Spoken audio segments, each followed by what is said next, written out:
ஹல்லேலூயா.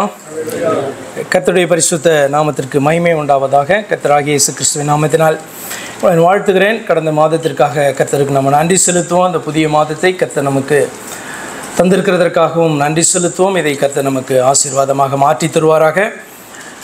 இந்த மாதத்தில் ஆண்டவர் தியானிக்கிறதற்கு நமக்கு கொடுத்ததான வார்த்தையை நாம் எடுத்து வாசிப்போம். கடந்த 2 செய்திகளை நம்ம பார்த்து விட்டோம். சபையில் இதுதான் முதல் செய்தி. யோவான் எழுதின புஸ்தகம் 7ஆம் அதிகாரம் 18வது வசனம். யோவான் எழுதின சுவிசேஷ புஸ்தகம் 7ஆம் அதிகாரம் 18வது வசனம்.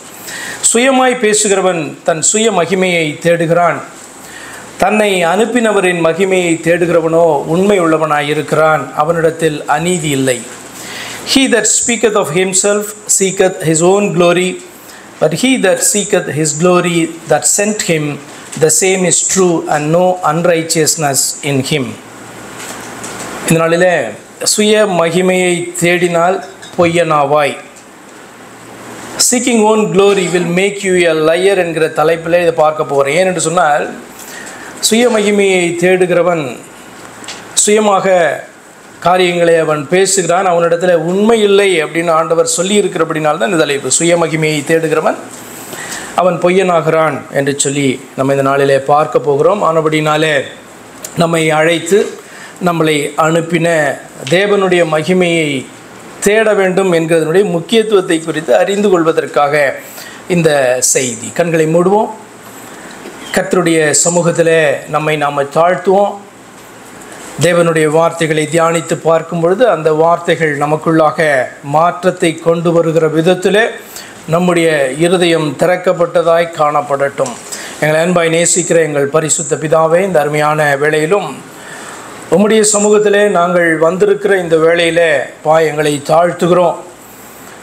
எங்களுடைய இருதயத்தை அந்த நாளிலே லீதியாளுடைய இருதயத்தை திறந்து பேசின வார்த்தைகளை கேட்கிறதற்கு ஆண்டவர் அருள் செய்ததைப் போல இந்த நாளிலும் உம்முடைய வேத வசனங்களை நாங்கள் தியானிக்கும் பொழுது எங்களோடு கூட பேசுவீராக.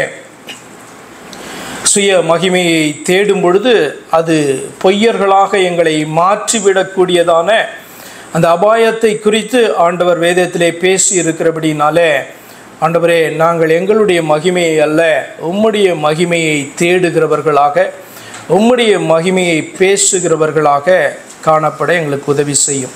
கர்த்தராகிய இயேசு கிறிஸ்துவின் நாமத்தில் ஜெபிக்கிறோம் அருமை பிதாவே, ஆமென்.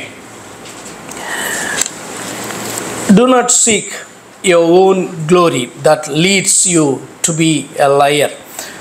கேள்வி எழலாம், இது எப்படி நம்முடைய மகிமையை தேடுவதற்கும் நம்முடைய மகிமையை குறித்து பேசுவதற்கும் நாம் பொய்யர்களாக மாறுவதற்கும் ஏதாவது கனெக்ஷன் காணப்படுதா? ஹவு இட் இஸ் கனெக்டட் என்கிற கேள்வி நமக்குள்ளாக எழும்பலாம்.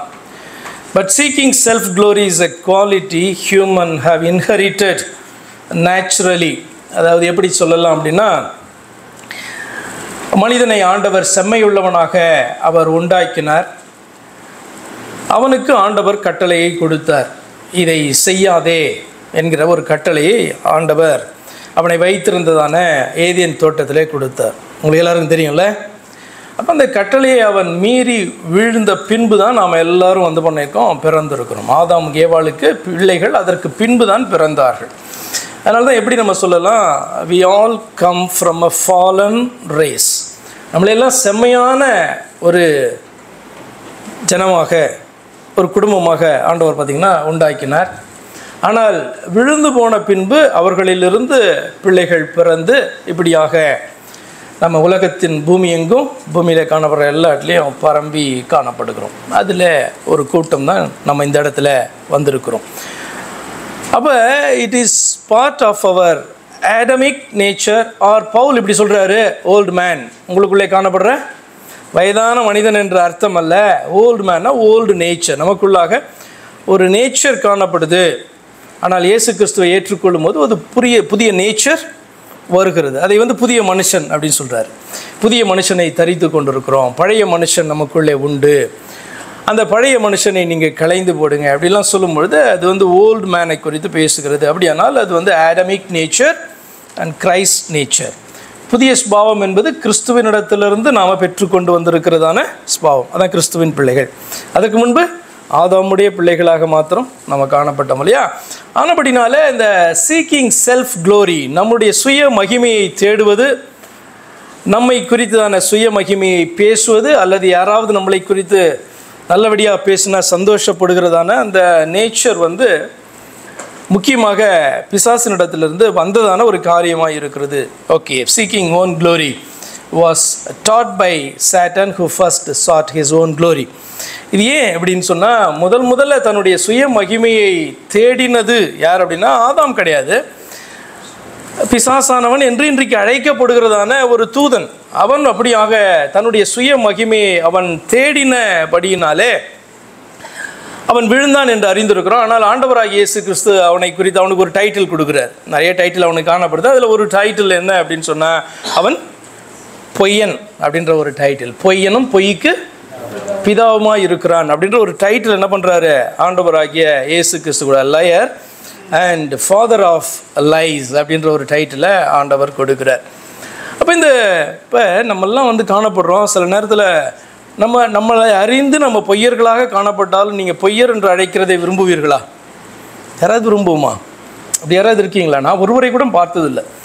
எல்லாருமே பார்த்தீங்கன்னா நம்ம சத்தியவான் அப்படின்ட்டு மற்றவர்கள் நம்மளை அழைப்பதை தான் விரும்புகிறோம்ல. ஆனால் நமக்கு கொஞ்சம் தெரியும், நான் இங்கே போய் பேசியிருக்கேன், இந்த இடத்துல போய் பேசியிருக்கேன், இந்த காரியத்தில் என்னிடத்தில் உண்மை இல்லை அப்படின்றது நம்ம ஒவ்வொருவருக்கும் தெரிந்தாலும் யாருமே நாம் பொய்யர்கள் அப்படின்னு அழைக்கப்படுவதை ஒருபோதும் விரும்புவது இல்லை, இல்லையா? சரி, சுய மகிமையை தேடி இந்த பொய்க்கு பிதாவாக மாறிய பிசாசானவனுடைய சரித்திரத்தை சுருக்கமாக பார்த்துவிட்டு ஏன் ஆண்டவராகிய இயேசு கிறிஸ்து அப்படி சொன்னார் என்ற காரியங்களை நம்ம பார்ப்போம்.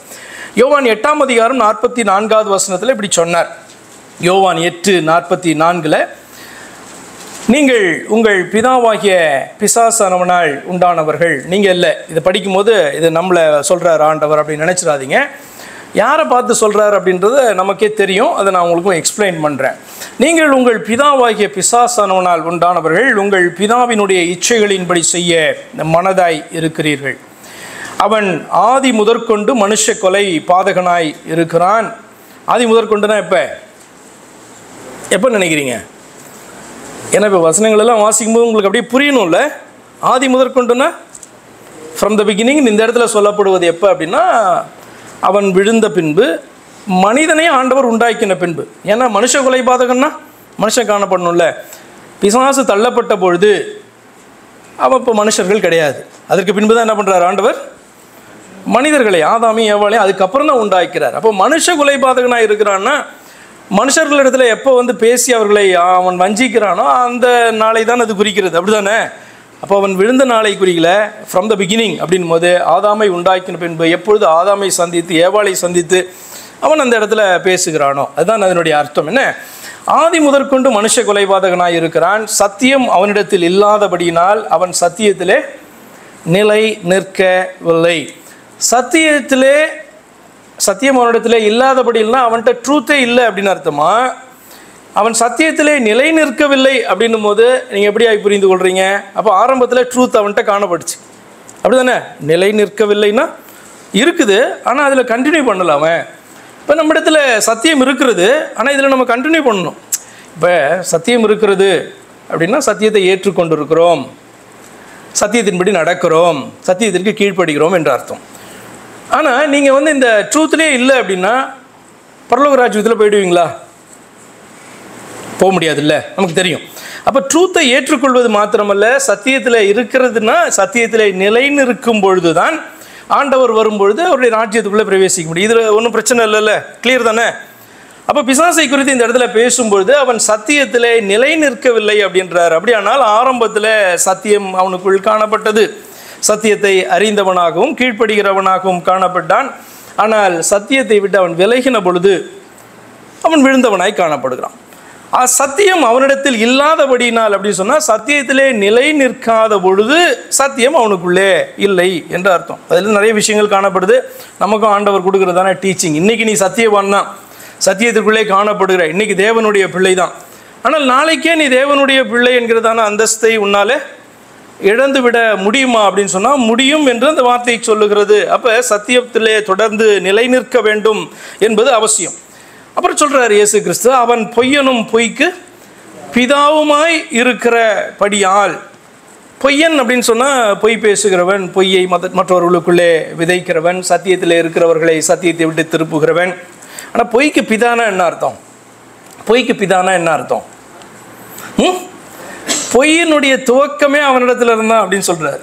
இப்போ சத்தியம் அப்படின்னா சத்திய பிதா, சத்திய தேவன் அப்படின்னு என்ன அர்த்தம்? சத்தியம்னா அவர் தான். சத்தியத்தை நீங்கள் எங்கே தேடணும்னா அவர்கிட்ட தான் தேடணும், அவர் தான் சத்தியம். அதே போல் பொய்யை எங்கே தேடணும், எங்கே ஆரம்பிச்சது அப்படின்னா இவன் பொய் பேசுகிறான், அவன் பொய் பேசுகிறான், நான் கூட பொய் பேசுகிறேன் அப்படின்னு நீங்கள் சொல்லிக்கிறது அல்ல. பொய்க்கு பிதா அப்படின்னு சொன்னால் பொய் என்பது இவனிடத்தில் தான் துவங்கினது அப்படின்னு அர்த்தம். பொய்க்கு ஆரிஜின் அவன் இல்லைன்னா பொய் என்பது இருந்திருக்காது. அதான் அதனுடைய மீனிங். பொய்க்கு பிதாவாக அவன் காணப்படுகிறான் என்று அவர் சொல்லிவிட்டு அவன் பொய் பேசும் பொழுது தன் சொந்தத்தில் எடுத்து பேசுகிறான். அப்போ ஒரு மனுஷன் தன்னுடைய சொந்தத்தில் இருந்து எடுத்து பேசும் பொழுது அவன் பொய் பேசுகிறான் அப்படின்னு ஆண்டவர் சொல்கிறார். அதுக்கு என்ன காரணம்? நம்ம முக்கியமாக எதை குறித்து பார்த்து கொண்டு வருகிறோம்? கர்த்தராலே அனுப்பப்பட்டு ஒரு மனுஷன். நீங்கள் கர்த்தரால் அனுப்பப்பட்டிருக்கீங்களா இல்லையா? அழைக்கப்பட்டிருக்கிறோம், அனுப்பப்பட்டிருக்கிறோம். நான் பார்த்திங்கன்னா அழைக்கப்பட்டவன் மாத்திரமல்ல, அனுப்பப்பட்டவன். அதனால தான் உங்கள்கிட்ட பேசிகிட்டு இருக்கேன்.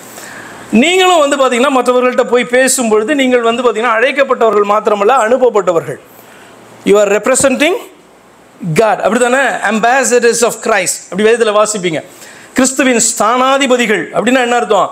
கிறிஸ்துவால் அனுப்பப்பட்டவர்களாக நீங்கள் கிறிஸ்துவை ரெப்ரசன்ட் பண்ணுறீங்க போய் பேசும்போது, அப்படி தானே? அதான் அர்த்தம். அப்போ நீங்கள் அழைக்கப்பட்டவர்கள் மாத்திரமல்ல, அனுப்பப்பட்டு பேசும்பொழுது நீங்கள் கிறிஸ்துவை குறித்தானே பேச போகிறீங்க, கிறிஸ்துவ சொல்லிக் கொடுத்த சத்தியத்தை குறித்தானே பேச போகிறீங்க. அப்போ உங்கள் சுயத்தில் இருந்து நீங்கள் பேசுனீங்கன்னா, சுயமான காரியங்களை நீங்கள் பேசுனீங்க அப்படின்னு சொன்னால் நீங்கள் போய் பேசுகிறீங்க அப்படின்னு அர்த்தம். புரியுதா உங்களுக்கு? அப்போ எப்படி இது கனெக்ட் ஆகுது? ஆண்டவராகிய இயேசு கிறிஸ்து சொன்ன, ஒருவன் தன்னுடைய சுய பேச்சை பேசினா அவன் தன்னுடைய சுய மகிமையை அவன் தேடுகிறான், அவனிடத்தில் உண்மை இல்லை அப்படின்னு சொன்ன வார்த்தையும், பிசாசானவன் ஆரம்பத்திலே சத்தியத்திலே காணப்பட்டு அதில் நிலை நிற்காதபடி, சத்தியம் அவனுக்குள் இல்லாதபடி அவன் விழுந்து போன பின்பு அவனை குறித்து பேசப்பட்டதான காரியம் என்ன அப்படின்னா, அவன் பொய்யனும் பொய்க்கு பிதாவுமாய் இருக்கிறான். காரணம் என்னன்னா, அவன் பேசும் பொழுது அவன் தன்னுடைய சுயத்திலிருந்து அவன் எடுத்து பேசுகிறான் என்று ஆண்டவர் சொல்றார். That is the connection. Lord Jesus condemned those who did not believe that God their Father who created them had come down to redeem them. தமிழில் எப்படி சொல்கிறேன்? யாரை பார்த்து உங்கள் பிதாவாகிய பிசாசானவனால் உண்டானவர்கள் அப்படின்ட்டு அவர் சொன்னார்னா, எல்லாரையும் பார்த்தல்ல, அவரை ஏற்றுக்கொண்டவர்களை பார்த்தல்ல, இஸ்ரவேல் ஜனங்களில் எல்லாரையும் பார்த்தும் அல்ல.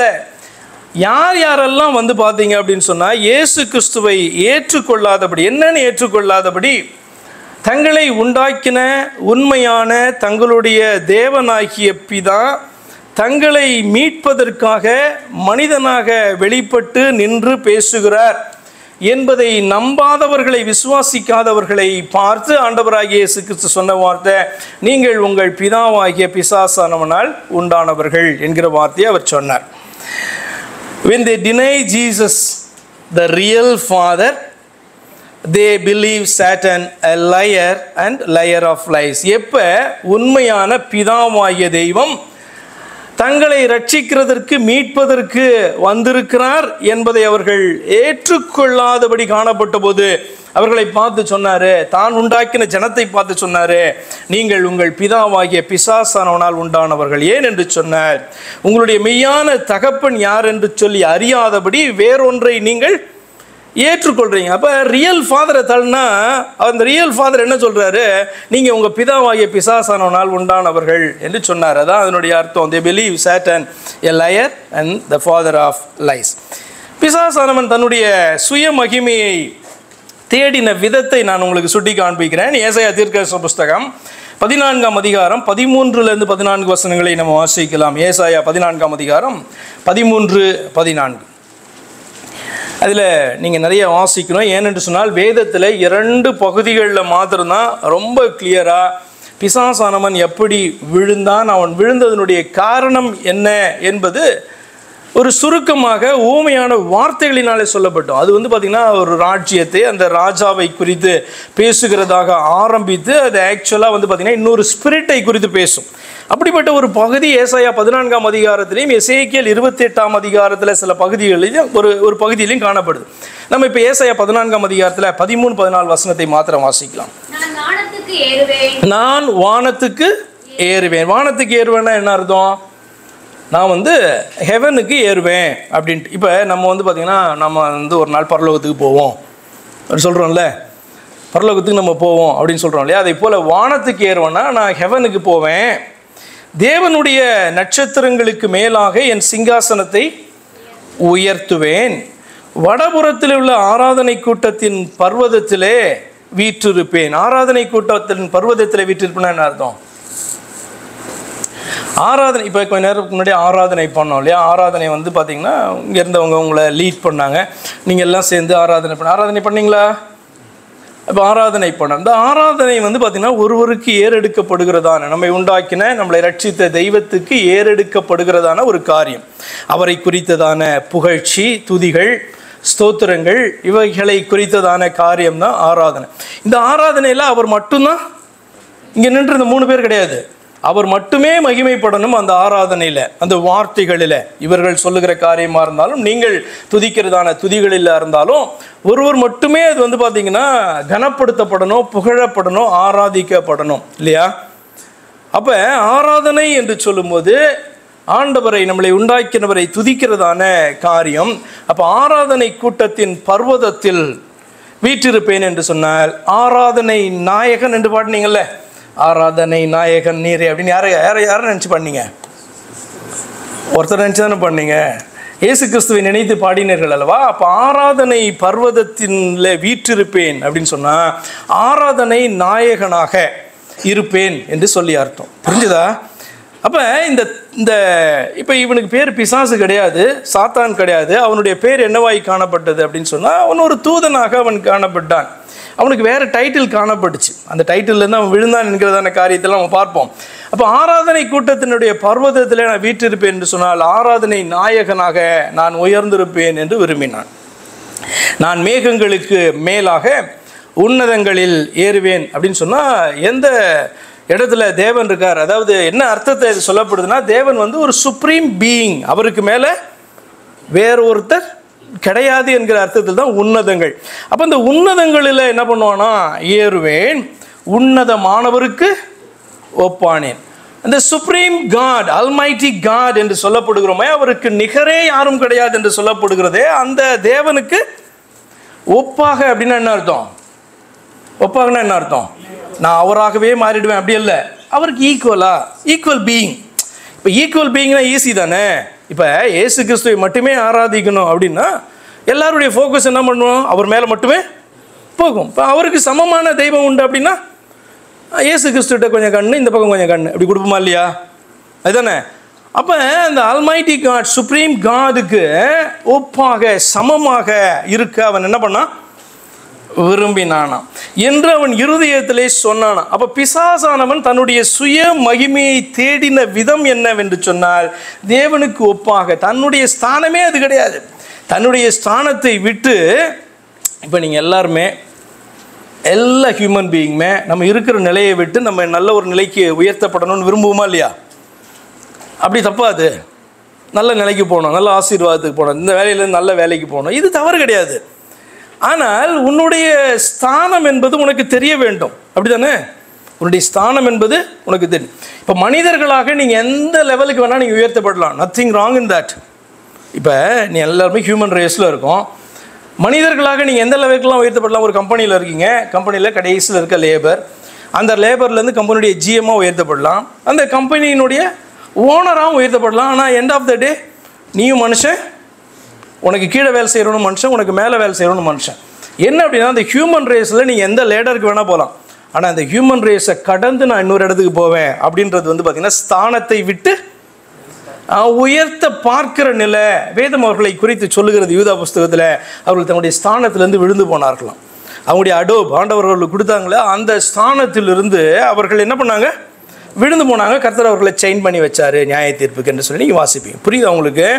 அப்போ நம்ம உயர்வையே விரும்பக்கூடாது அப்படின்னா அப்படி அல்ல, புரிந்து கொள்ளுங்க. உயர்வை விரும்பலாம், ஆனால் பார்த்திங்கன்னா நம்முடைய ஸ்தானம் என்பது ஒரு லிமிட் கொடுத்துருக்காரு ஆண்டவர். மனுஷனில் எந்த லிமிட்டுக்கு வேணாலும் நீ போகலாம், நத்திங் ராங். பிரசிடென்ட் ஆகலாம், பிரைம் மினிஸ்டர் ஆகலாம், எந்த தேசத்தையும் ஆளுகிறவன மாறலாம். கடைசியில் நீ ஒரு ராஜா, இந்த பூமியிலே காணப்படுற ஒரு மிகப்பெரிய ராஜாவாக வேணால் காணப்படலாம். ஆனால் தேவன் என்கிற ராஜா என்ற ஸ்தானத்துக்கு நான் என்னை உயர்த்துவேன்ட்டு ஒரு பெரிய நேபுகாத் நேச்சர் நினைச்சாலும் அங்கேருந்து என்ன பண்ணுறான், விடறான் என்று சொல்லி அர்த்தம். அப்படியாக தான் பிசாசுக்கு, பிசாசுன்னு சொல்லக்கூடாதுல, அந்த டைமில் ஒரு ஏஞ்சல் அவனுக்கு ஆண்டவர் கொடுத்த ஸ்தானத்தை விட்டு அவன் தன்னை தேவன் என்கிற ஸ்தானத்திற்கு ஒப்பாக உயர்த்த பார்த்த பொழுது விழுந்த பிறகுதான் அவனுடைய பேர் என்ன, பிசாசு என்றும் சாத்தான் என்றும் வலுசர்ப்பம் என்றும் சோதனைக்காரன் என்றும் ஆண்டவராகிய இயேசு கிறிஸ்து கொடுத்த டைட்டில் போல பொய்யர் என்றும் பொய்யனுக்கு பிதா என்றும் அழைக்கப்படுகிறவனாக அவன் மாறி போனான். அவன் தேவன் அவனுக்கு தந்த மகிமை, மேன்மை, அந்த சுய மகிமையை அவன் தேடின போது அவனுடைய வாழ்க்கையில் நடந்ததும் அவன் இழந்ததும் என்ப காரியத்தை குறித்து நம்ம பார்க்கும் பொழுது அவசியம் நமக்கு தெரியணும். தேவன் அவனுக்கு தந்ததான ஆதி மேன்மை என்ன? He was called Lucifer. Lucifer அப்படின்ற வார்த்தையை நீங்கள் கேள்விப்பட்டிருப்பீங்க இல்லையா? லூசிஃபர் என்று சொன்னால் என்ன அர்த்தம் அப்படின்னு சொன்னால் morning star or bearer of light என்ற அர்த்தம். மார்னிங் ஸ்டார் அல்லது பேரர் ஆஃப் லைட், வெளிச்சம், ஒளி. அப்போ இதை கொஞ்சம் பார்ப்போம். Let us see the story of superstar became a funny clown. அப்போ மார்னிங் ஸ்டார் அப்படின்னு சொன்னால் என்ன அர்த்தம்? காலையில் தோன்றுகிறதான விடிவெள்ளி, அப்படியே வெளிச்சத்தை கொடுக்கறதான நட்சத்திரம். பேரர் ஆஃப் லைட்னா நீங்கள் வந்து ஒரு ஒலிம்பிக்னு வச்சுக்கோங்களேன், அல்லது ஒரு பெரிய ஸ்போர்ட்ஸ் ஈவெண்ட் தொடங்க போகுது அப்படின்னா ஆரம்பத்தில் லைட் பிடிச்சிட்டு ஓடுவாங்க, டார்ச் பிடிச்சிட்டு ஓடுவாங்கள்ல, ஒரு சிம்பாலிக்கான ஒரு காரியம் அது. போய் அங்கே போயிட்டு என்ன பண்ணுவாங்க, அந்த தீபத்தை ஏற்றுவாங்கல்ல. அப்போ அது யார் கையில் கொடுப்பாங்க? ஏதாவது ஒரு சின்ன பிள்ளை கையில் கொடுப்பாங்களா, அல்லது யார் கையில்? அங்கே இருக்கிறதான ஒரு ஸ்போர்ட்ஸ்மேனில் பெஸ்ட் அண்ட் ரெப்யூட்டட் ஸ்போர்ட்ஸ்மேன் யாரோ அவனை கனப்படுத்துவதற்கு அவன் தான் எடுத்துகிட்டு போவான். பார்த்துருக்கீங்களா? லைட் அப்படின்னு பார்த்தது இல்லையா? அப்படி எடுத்துகிட்டு போவாங்களே, டார்ச் எடுத்துகிட்டு போகிறது யார் அப்படின்ட்டு ஆள் செலக்ட் பண்ணி என்ன பண்ணுவாங்க, கொண்டு போவாங்க. இன்றைக்கும் ஒலிம்பிக்ஸில் அது நடந்து கொண்டு இருக்கிறதானே ஒரு காரியம் தானே. அப்போ இவனுக்கு என்ன பேர் காணப்பட்டது ஆரம்பத்தில் அப்படின்னு சொன்னால், லூசிஃபர்னா என்ன மீனிங்னா பேரர் ஆஃப் லைட் என்று சொல்லி அர்த்தம். விடிவெள்ளி, அதிகாலை மகனாகிய விடிவெள்ளி நட்சத்திரம் அப்படின்றதான ஒரு பெயர் அவனுக்கு காணப்பட்டது. அப்படியானால் ஒரு சூப்பர் ஸ்டாராக காணப்பட்டவன் எப்படி வந்து பார்த்திங்கன்னா விழுந்து போனான், அல்லது story of a bearer of light became a darkness. எப்படி வந்து பார்த்திங்கன்னா ஒரு வெளிச்சமாய் காணப்பட்ட ஒருவன், ஒரு டார்ச் பிடிச்சி கொண்டு இருக்கிறதான ஒருவன் எப்படியாக கடைசியில் என்ன பேர் எடுக்கிறான்? அந்தகாரம், டார்க்னஸ் அப்படின்றதான ஒரு பெயரை என்ன பண்ணுறான், அவன் எடுக்கிறான். இருள், அப்படி தானே பிசாசுடைய பேர் இருள் அப்படின்னு நீங்கள் புதிய ஏற்பாட்டில் நீங்கள் பார்ப்பீங்க. இருளின் பிள்ளைகள், அந்தகாரத்தின் பிள்ளைகளாக இருந்தீர்களே அப்படின்ட்டு வந்து பார்த்தீங்கன்னா இயேசு கிறிஸ்துவை ஏற்றுக்கொள்வதற்கு முன்பாக நமக்கு ஒரு டைட்டில் காணப்படுச்சு, அந்தகாரத்தின் பிள்ளைகளாக இருந்தீர்களே என்று சொல்லி. அப்போ இந்த ஸ்டோரியை பார்க்கலாம். எசேக்கியேலின் புஸ்தகம் 28ஆம் அதிகாரத்தில் 12 சில வசனங்களை நம்ம வாசிக்கலாம். எசேக்கியேல் 12:18. ஏன் இதுக்கு வந்து கிறிஸ்துவை குறித்து பேசாமல் பிசாசை குறித்து பேசிகிட்டு இருக்கீங்கன்னா தெரியணும். ஏன்னா கிறிஸ்து தேவனுடைய பிள்ளைகளாக மாறினவர்களை பார்த்து பேசுகிறார். உன்னுடைய சுய பேச்சை நீ என்ன பண்ணக்கூடாது, பேசுகிற அப்படின்னா நீ உன்னுடைய சுய மகிமையை தேடுற, நீ வந்து என்ன பண்ணுவ, உன்கிட்ட உண்மை இல்லாதபடினால நீ பொய்யன் ஆயிடுவ அப்படின்ற ஒரு வார்னிங் அவர் கொடுக்குறாரு அல்லவா. அப்போ அப்படிப்பட்டதான ஒரு நல்ல தூதனே தன்னுடைய சுய மகிமையை தேடின போது விழுந்தான் என்று சொன்னால், நாம் ஆண்டவர் வந்து நம்மளை உயர்த்தி வச்சிருக்காரா இல்லையா? ஆசீர்வாதமாக இருக்கிறோமா இல்லையா? ஆசீர்வாதமாக இருக்கிறதான தேவனுடைய பிள்ளைகள் தேவனுடைய பேச்சை தான் பேச வேண்டும். இல்லை என்று சொன்னால் நம்முடைய பேச்சை, நம்முடைய மகிமையை நம்ம தேடுவோம் என்று சொன்னால் நம்மளை அறியாமையே நம்ம என்ன பண்ணுவோம், பொய்யா மாறுவோம், அல்லது டார்க்னஸ் நமக்குள்ளே வந்துக்கிட்டே இருக்கும். சரி, வாசிக்கலாம். எசேக்கியேல் 28ஆம் அதிகாரத்தில் 12 மனுபுத்திரனே, நீ தீரு ராஜாவை பார்த்து புலம்பி அவனை நோக்கி கர்த்தராகிய ஆண்டவர் உரைக்கிறது என்னவென்றால், இது வந்து தீரு ராஜாவை பார்த்து சொல்லுகிற காரியம். அவனை பார்த்து ஏன் புலம்பணும், எப்படி இருந்தவன் எப்படி ஆயிட்டான் பார் அப்படின்ட்டு சொல்லுகிறதான காரியம், வருத்தத்தோடு கூட சொல்லுகிறதான பேசுகிறதான. அப்போ ஆண்டவர் வந்து பார்த்திங்கன்னா ரொம்ப விரும்பியெல்லாம் வந்து ஒருவனை வந்து சபிக்கிறதோ ஒருவனை ஆக்கினைக்குள்ளாக தீர்க்கிறதோ இல்லை. ஆண்டவருக்கு அது பிரியமில்லாத காரியம்தான். ஏன், நான் சொன்ன வார்த்தையை அவன் மீறுகிறபடினாலே அந்த வார்த்தையின்படி அந்த ஆக்கினைக்குள்ளாக அவன் போகிறான், சாபத்துக்குள்ளாக. இதுதான் அர்த்தம். அப்போ ஆண்டவர் வந்து பார்த்திங்கன்னா அதை விரும்பி செய்கிறதில்லை, ஆனால் அவருடைய வார்த்தையை அவர் மீறுகிறதும் கிடையாது. சரியா? அப்போ தீரு ராஜாவை பார்த்து புலம்பி இப்படி சொல்கிறாரு. இதுதான் தீரு ராஜாவை பார்த்து சொல்லுகிற காரியம். ஆனால் அதற்கு பின்பு வருகிற வார்த்தைகள்லாம் ஞான அர்த்தமாக இது வந்து பார்த்திங்கன்னா லூசிஃபரை குறிக்கிறதான வார்த்தைகள். நீ விசித்திரமாய் செய்யப்பட்ட முத்திரை மோதிரம். அப்படியானால் நீ ரொம்ப ஸ்பெஷலான ஒரு பீயிங் அப்படின்னு சொல்கிறார். நம்மளை பார்த்து ஆண்டவர் நீ ஸ்பெஷல் அப்படின்னு சொன்னால் எப்படி இருக்கும்? நீ விசேஷமானவன், விசேஷமானவள் அப்படின்னு ரொம்ப சந்தோஷமாக இருக்கும்ல. ஆனால் எல்லாருமே ஒவ்வொரு விதத்தில் விசேஷமானவர்கள் தான். அப்போ இவனை குறித்து பார்த்தீங்கன்னா இப்படியாக சொல்லும்போது, விசித்திரமாக செய்யப்பட்ட முத்திரை மோதிரம் அப்படின்னா விசேஷம்னு அர்த்தம். நீ ஞானத்தால் நிறைந்தவன், கொஞ்சம் ஞானம் உள்ளவன் அப்படிலாம் கிடையாது, ஞானத்தால் நிறைந்தவன், பூரண அழகுள்ளவன். அப்போ சூப்பர் ஸ்டாராக இருக்கிறதுக்கான எல்லா தகுதியும் அத்தனையும் பெற்றதான ஒரு தூதன். நீ தேவனுடைய தோட்டமாகிய ஏதேனில் இருந்தவன். பத்மராகம், புஷ்பராகம், வைரம், படிகப்பச்சை, கோமேதகம், யஸ்பி, இந்திரநீலம், மரகதம், மாணிக்கம், இதெல்லாம் பார்த்துருக்கீங்களா? ப்ரெஷியஸ் ஸ்டோன்ஸ், அத்தனை ஸ்டோன்ஸ், முதலான சகலவித ரத்தினங்களும் பொன்னும் உன்னை மூடிக்கொண்டு இருக்கிறது. நீ சிருஷ்டிக்கப்பட்ட நாளில் உன் மேல வாத்தியங்களும் உன் நாகஸ்வரங்களும் உன்னிடத்தில் ஆயத்தப்படுத்தப்பட்டிருந்தது. நீ காப்பாற்றுகிறதற்காக அபிஷேகம் பண்ணப்பட்ட கேருப். கேருப்னா ஏஞ்சல்னு அர்த்தம், ஒரு தூதன், விசேஷமான தூதன் என்று சொல்லி அர்த்தம். தேவனுடைய பிரசன்ஸில் காணப்படுகிற தூதன் என்ற அர்த்தம். அபிஷேகம் பண்ணப்பட்ட, தேவனாலே விசேஷமாக தெரிந்து கொள்ளப்பட்டவன் என்ற அர்த்தம். அபிஷேகம் பண்ணப்பட்ட என்றார். தேவனுடைய பரிசுத்த பர்வதத்தில் உன்னை வைத்தேன், அக்கினிமயமான கற்களின் நடுவே உலாவினாய். நீ சிருஷ்டிக்கப்பட்ட நாள் துவங்கி உன்னில் அநியாயம் கண்டுபிடிக்கப்பட்டது மட்டும் உன் வழிகளில் குறைவற்றிருந்தாய். அப்படியானால் சத்தியத்திலே காணப்பட்டான். அதான மீனிங்கே. இயேசுக்கு சொன்னதான வார்த்தையாக இதுதான். அவனிடத்திலே சத்தியம் இல்லாதபடியினாலே அவன் சத்தியத்திலே நிலை நிற்கவில்லை. அதை நீங்கள் எப்படி இன்டர்பிரட் பண்ணுவீங்க? சத்தியத்திலே காணப்பட்டவன் சத்தியத்திலே நிலை நிற்காதபடினாலே அவனுக்குள்ள இப்போ சத்தியம் இல்லை. அதுதானே அது மீனிங்கே. அப்போ அதுதான் நம்முடைய காரியத்தையும் ஆண்டவர் சுட்டி காண்பிக்கிறதான காரியம். இன்னைக்கு நீ சத்தியத்தில் இருக்கிற அப்படின்றதுக்காக நீ பெருமை பாராட்டக்கூடாது. சத்தியத்தில் என்ன பண்ணோம்? நிலைத்து இருக்க வேண்டும். எனக்கு எல்லாம் தெரிஞ்சிச்சு, ஃபினிஷ்டு அப்படி கிடையாது. என்ன சரி, அதனால தான் பைபிள் ஸ்டடிக்கு வாங்க வாங்க அப்படின்னார். அவர் சொன்னார், பாஸ்ட் எப்பயும் உற்சாகமாக காணப்படுறார். அது கிடையாது, நான் எப்பயும் உற்சாகமாகலாம் காணப்படல, எனக்கும் பயங்கர சோர்வு வரும். சில நேரத்தில் உங்களை பார்த்தாலே எனக்கு சோர்வு வரும். உங்களுக்கு தெரியுமா? இப்போ நான் மெசேஜ் எடுத்துகிட்டே இருக்கேன், நீங்கள் உற்சாகமாக கவனிச்சிங்கன்னா உற்சாகமாக ஒரு 2 பேர் தூங்குறவங்களை நான் பார்த்தேன்னு வச்சுக்கோங்களேன், எனக்கு சோர்வாயிடும். நான் என்ன பண்ணுவேன்? கர்த்தருக்குள்ளே என்னை தேற்றிக் கொள்வேன். என்ன அப்படின்னா, இது நம்முடைய கடமை, நாம் செய்யணும். நம்மளே சோர்ந்து போய் டல்லாக இருந்து நம்ம பேசணும் அப்படின்னா பிரயோஜனம் இல்லை. அப்போ பைபிள் ஸ்டடி பயங்கர உற்சாகமாக எடுக்கிறேன் அப்படின்ட்டு அவர் என் மேலே வைத்த அன்பினால் சொன்னார். ஆனால் எப்பயும் அப்படி கிடையாது. சோர்ந்து போகிற அநேக நேரங்கள் உண்டு. கர்த்தருக்குள்ளே நான் என்ன பண்ணுவேன்? என்னை நான் திடப்படுத்திக் கொள்வேன், பலப்படுத்திக் கொள்வேன். அவ்வளோதான். இங்கே வருவோம். அப்போ அவனிடத்தில் இந்த காரியம் காணும் மட்டுமாக குறைவற்றவனாய் காணப்பட்டான். 16 வசனம். உன் வியாபாரத்தின் மிகுதியினால் உன் கொடுமை அதிகரித்தது, நீ பாவம் செய்தாய். வியாபாரம் என்னன்னா எதையோ கொடுத்து எதையோ வாங்கினான் அப்படின்னு கிடையாது. இதுவே ஒரு ட்ரேடிங் தான். எப்படின்னா, ஆண்டவர் இவனை ஏற்படுத்தி இவ்வளவு பெரியதான மேன்மையும் கனத்தையும் கொடுத்து வைத்திருக்காரு. He wanted to trade something. என்ன ட்ரேடிங்கு? தேவன் என்கிற ஸ்தானத்தை ட்ரேட் பண்ண விரும்புகிறான். He wanted to become God or like God. அப்போ ஆண்டவருடைய ஸ்தானத்தை விரும்பினா ஆண்டவரை கீழே இறக்கி ஆகணும்ல. ஏன்னா அவர் அவருடைய ஸ்தானத்தை விட்டு கொடுக்க மாட்டார், அவருடைய மகிமையை விட்டு கொடுக்க மாட்டார், அவருடைய கனத்தை விட்டு கொடுக்க மாட்டார். வேறொன்றை தேவன் என்றும் கர்த்தர் என்றும் கூப்பிடுவதை அவர் விரும்பாத ஒரு தேவனாக இருக்கிறார். அப்போ இவனை தேவன் கூப்பிடணும், இவனை கர்த்தர்னு கூப்பிடணும் அப்படின்னா he wanted to trade something. வியாபாரம் இது, சரியா? அப்போ நீங்கள் பார்த்தீங்கன்னா கீழே இவன் வெள்ளி பொண்ணெல்லாம் விற்று வியாபாரம் பண்ணான், அந்த மாதிரி எடுக்காதீங்க. தீரு ராஜா அப்படி பண்ணியிருப்பான். ஆனால் ஞானார்த்தமாக இந்த இடத்துல சொல்லப்படுகிற லூசிஃபர் அப்படி பண்ணல. he wanted to trade something else. தேவனுடைய கனத்தையும் மகிமையும் பெற என்ன பண்ணான்? அவன் விரும்பினான்.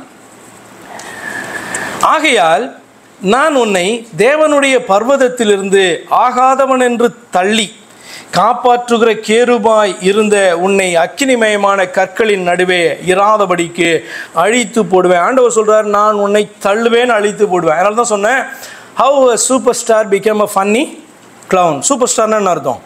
ஸ்டார் என்று சொன்னால் மேலே பார்க்கிறதான ஒரு விசேஷமான ஒரு காரியம். இன்னைக்கு நடிகர்களுக்கு அல்லது செலிபிரிட்டிஸ்க்கு ஸ்டார்ஸ் அப்படின்னு வச்சுருக்காங்கல்ல, அதில் இவர் சூப்பர் ஸ்டார், இவர் இப்படிப்பட்டவர். அப்படியாக ஏஞ்சல்ஸில் காணப்பட்டதான ஒரு ஸ்டார். அவன் ஏஞ்சல்ஸ் ஸ்டார்ஸ், சரியா? அப்போ அவர்களில் மேன்மையாக விசித்திரமாக காணப்பட்டதான ஒருவன். அதனால சொல்ல லூசிஃபர் அப்படின்னா ஸ்டார், மார்னிங் ஸ்டார். அவரை எப்படி ஆண்டவர் கீழே தள்ளினார்? ஏன் தள்ளப்பட்டானா? தன்னுடைய சுய மகிமையை அவன் தேடினபடினாலே அவன் தள்ளப்பட்டான். ஆண்டவர் உன்னை தள்ளுவேன், அழித்து போடுவேன் என்று சொன்னார். 17 வசனம். உன் அழகினால் உன் இருதயம் மேட்டிமை ஆயிற்று, உன் மினுக்கினால் உன் ஞானத்தை கெடுத்தாய், உன்னை தரையிலே தள்ளி போடுவேன். ராஜாக்கள் உன்னை பார்க்கும்படி உன்னை அவர்களுக்கு முன்பாக வேடிக்கை ஆக்குவேன். அதனால தான் சொன்னேன், நான் சும்மா சொல்ல, how a super star become a clown. வேடிக்கையான ஒரு மனுஷனாக இன்றைக்கி வந்து பார்த்திங்கன்னா அநேகர் வந்து பார்த்திங்கன்னா பிசாசை வச்சு ஃபன் பண்ணிகிட்டு இருக்காங்கல்ல. யார்? கிறிஸ்டியன் சர்ச்சஸில் கூட பார்ப்பீங்க, நான் 8 வருஷம் நான் ஓடிடுவான் நான் இது எதுன்ட்டு பேசிட்டு வந்து பார்த்திங்கன்னா ஃபன் பண்ணுறதுல நீங்கள் பார்ப்பீங்க. ஆனால் அவன் வந்து பார்த்தீங்க அப்படின்னு சொன்னால் ஒரு சர்ப்பத்தை போல வஞ்சிக்கத்தக்கவனாக அவன் காணப்படுகிறான் அப்படின்றத அறியாது இருக்கிறாங்க. என்ன அப்படின்னா, சிங்கம் மாதிரி வந்தால் நமக்கு தெரிஞ்சிடும், ஆனால் சர்ப்பம் மாதிரி வந்து ஏமாற்ற வந்தால் தெரியாது. அப்போ அவன் ஞானவான் என்று வேதத்தில் சொல்லப்பட்டிருக்கிற காரியம் வந்து நமக்கு புரிய வேண்டும். அப்போ நீங்கள் அவனை மேற்கொள்ள வேண்டுமானால் தேவனுடைய வசனத்தை வைத்து தேவனுடைய வசனத்துக்கு நீங்கள் கீழ்ப்படுகிறது நிமித்தமாக மாத்திரமே பிசாசை எதிர்த்து நிற்க முடியும். நான் ஒரு கிக் விட்டா அவன் நாய் மாதிரி கத்திட்டு ஓடிடுவான். அப்படிலாம் பிசாசு என்ன பண்ண மாட்டான், ஓட மாட்டான். நீங்கள் தேவனுடைய வார்த்தையை ஏற்றுக்கொண்டு கீழ்ப்படிந்து நிற்கும் பொழுது நீங்கள் என்ன பண்ண முடியும், பிசாசை எதிர்த்து நிற்க முடியுமே ஒழிய இல்லை என்று சொன்னால் ஏமாந்து தான் போவோம் என்று தான் வேதம் நமக்கு கற்று கொடுக்கிறது. சரி, ஓகே.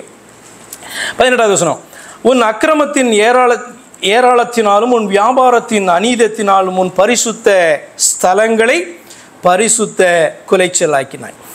கொண்டு வந்து ஆண்டவர் வந்து உண்டாக்கி வைத்ததான இடம் பரிசுத்த ஸ்தலம். அந்த பரிசுத்த ஸ்தலத்தை அவனுக்குள்ளே காணப்பட்ட சத்தியத்திலே அவன் நிலை நிற்காது போன போது அவனுடைய சிந்தனைகள் எப்படி ஆகுது, வேறு விதமாய் ஆண்டவருக்கு பிரியமில்லாக மாறும் பொழுது பரிசுத்த ஸ்தலம் பரிசுத்த குலைச்சலாக மாறுது. எல்லாம் தேவனுடைய பிள்ளைகள் தான்.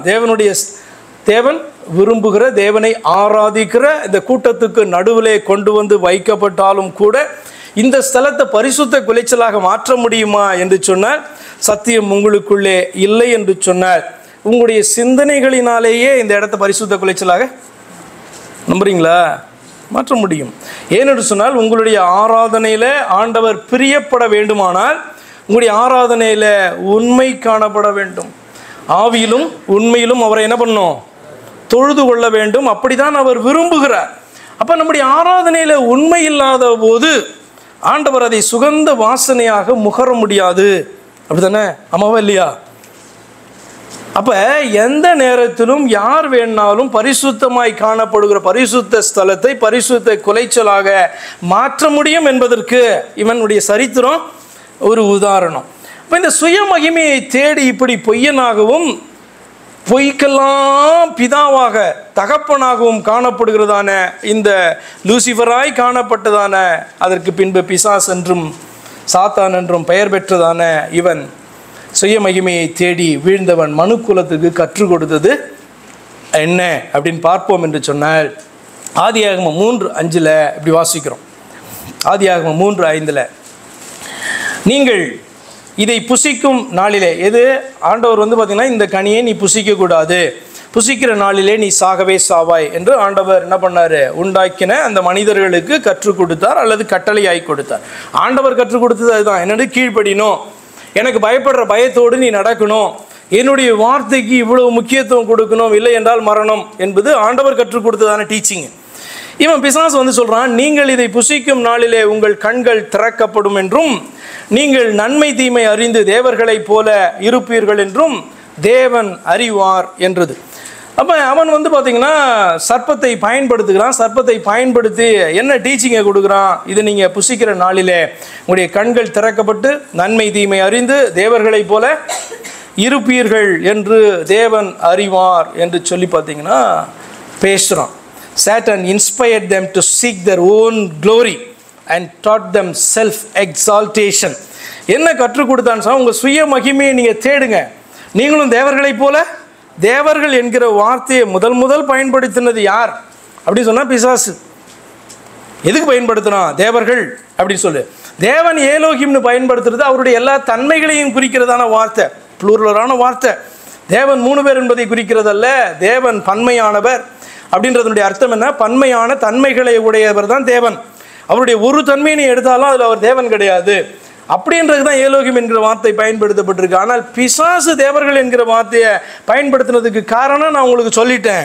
ஏன்னா ஏசாயா தீர்க்க புஸ்தகத்தில் நான் உன்னதமானவருக்கு அவரை மட்டும்தானே தேவன் கூப்பிட்டுட்டு இருக்க, என்னையும் சேர்த்துக்கோ, தேவர்கள்னு சொல்லு. தேவர்கள்னு சொல்லிட்டா அவனுக்கு பயங்கர ஹாப்பி. வித்தியாசமாக இருக்கோ? தேவர்கள்னு சொல்லிட்டா அவனுக்கு ஹாப்பி. அப்போ மனுஷர்களுக்கு வந்து சொல்லிக் கொடுக்குறான், நீங்கள் என்ன பண்ணுங்க, நீங்களும் தேவர்களைப் போல நீங்கள் மாறிவிடுவீர்கள். ஆண்டவருடைய வார்த்தைக்கு கீழ்ப்படியாதபடி இந்த காரியத்தை துணிகரமாக செய்யுங்க அப்படின்னா செய்ய மாட்டாங்க. அதனால் உங்கள் கண்கள் திறக்கப்பட்டுரும், நீங்களும் தேவர்களைப் போல நன்மை தீமை அறிந்தவர்களாக மாறிடுவீங்க அப்படின்னு சொல்லி சொல்கிறான் பாருங்க. அவன் எவ்வளோ கரெக்டாக இருக்கான் பாருங்க. தேவர்களைப் போல இருப்பீர்கள் என்று தேவன் அறிவார். தேவன்னா ஒருத்தர் தான், அவனுக்கு தெரியும். அவன் என்ன சொல்கிறான், தேவர்களைப் போல, அவரை போலவே நீங்கள் வந்து பார்த்தீங்கன்னா இருப்பீங்க என்பது அறிவார். அப்போ என்ன சொல்லி கொடுத்தான்னா, நீங்கள் உங்களுடைய சுய மகிமையை தேடுங்க. ஏன் இப்படியே இருக்கிறீங்க ஏதேன் தோட்டத்திலேயே? இன்னும் தேவனை போல நீங்கள் மாறுவதற்கு நீங்கள் ஏன் பிரயாசப்பட மாட்டேன்றீங்க, ஏன் விரும்ப மாட்டேன்றீங்க என்று சொல்லி முதல்ல கற்றுக் கொடுத்தது யார்? பிசாசானவன். சரி, தேவ பிள்ளைகளுக்கு புகழ்ச்சியினாலே உண்டாகிறதான மகிமை என்பது கூடாதா? புகழ்ச்சியே கூடாதா? புகழ்ச்சியே கூடாதா? தவறானதா புகழ்ச்சி அப்படின்னு சொன்னால் அப்படி அல்ல. அது கொஞ்சம் பார்ப்போம். 2 கொரிந்தியர் புஸ்தகம் 8ஆம் அதிகாரம் 18வது வசனத்தில் இப்படி வாசிக்கிறோம். 2 கொரிந்தியர் 8:18. இப்போ ஆண்டவர் வந்து உங்களை பார்த்து, நீ என்னுடைய மகன், என்னுடைய மகள் அப்படி சொன்னால் உங்களுக்கு புகழ்ச்சியா இல்லையா? ரொம்ப வருத்தமாக துக்கமாக இருக்குமா? யுவர் மை சைல்டு அப்படின்னாருன்னா சந்தோஷமாக இருக்கும்ல, அது புகழ்ச்சி தானே. இப்போ தேவன் வந்து மனிதர்கள் புகழ்ச்சியை நாடக்கூடாது, புகழ்ச்சியே தவறு அப்படின்ற அர்த்தத்தில் சொல்லப்படல. அதனுடைய காரியத்தை நீங்கள் விளங்கி கொள்ள வேண்டும். 2 கொரிந்தியர் புஸ்தகம் 8ஆம் அதிகாரம் 18ஆம் வசனம் இப்படி வாசிக்கிறோம். சுவிசேஷ ஊழியத்தில் எல்லா சபைகளிலும் புகழ்ச்சி பெற்ற ஒரு சகோதரனை அவனோடைய கூட அனுப்பி இருக்கிறோம் அப்படின்னு சொல்கிறார். அப்போ என்ன அர்த்தம்?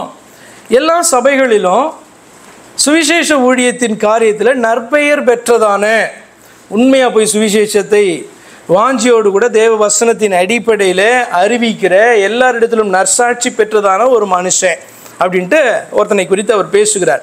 அப்படியானால் புகழ்ச்சி பெற்ற ஒரு சகோதரன் அப்படின்னு சொன்னால் அவன் தன்னுடைய பாத்திரம் என்னதென்று உணர்ந்து செயல்படுகிறான். அப்படிதான் அதனுடைய மீனிங்கே. அவன் யார் என்பதை உணர்ந்து செயல்பட்டால் அவளுக்குரிய புகழ்ச்சி வந்து பார்த்திங்கன்னா அந்த இடத்துல கிடைக்குது.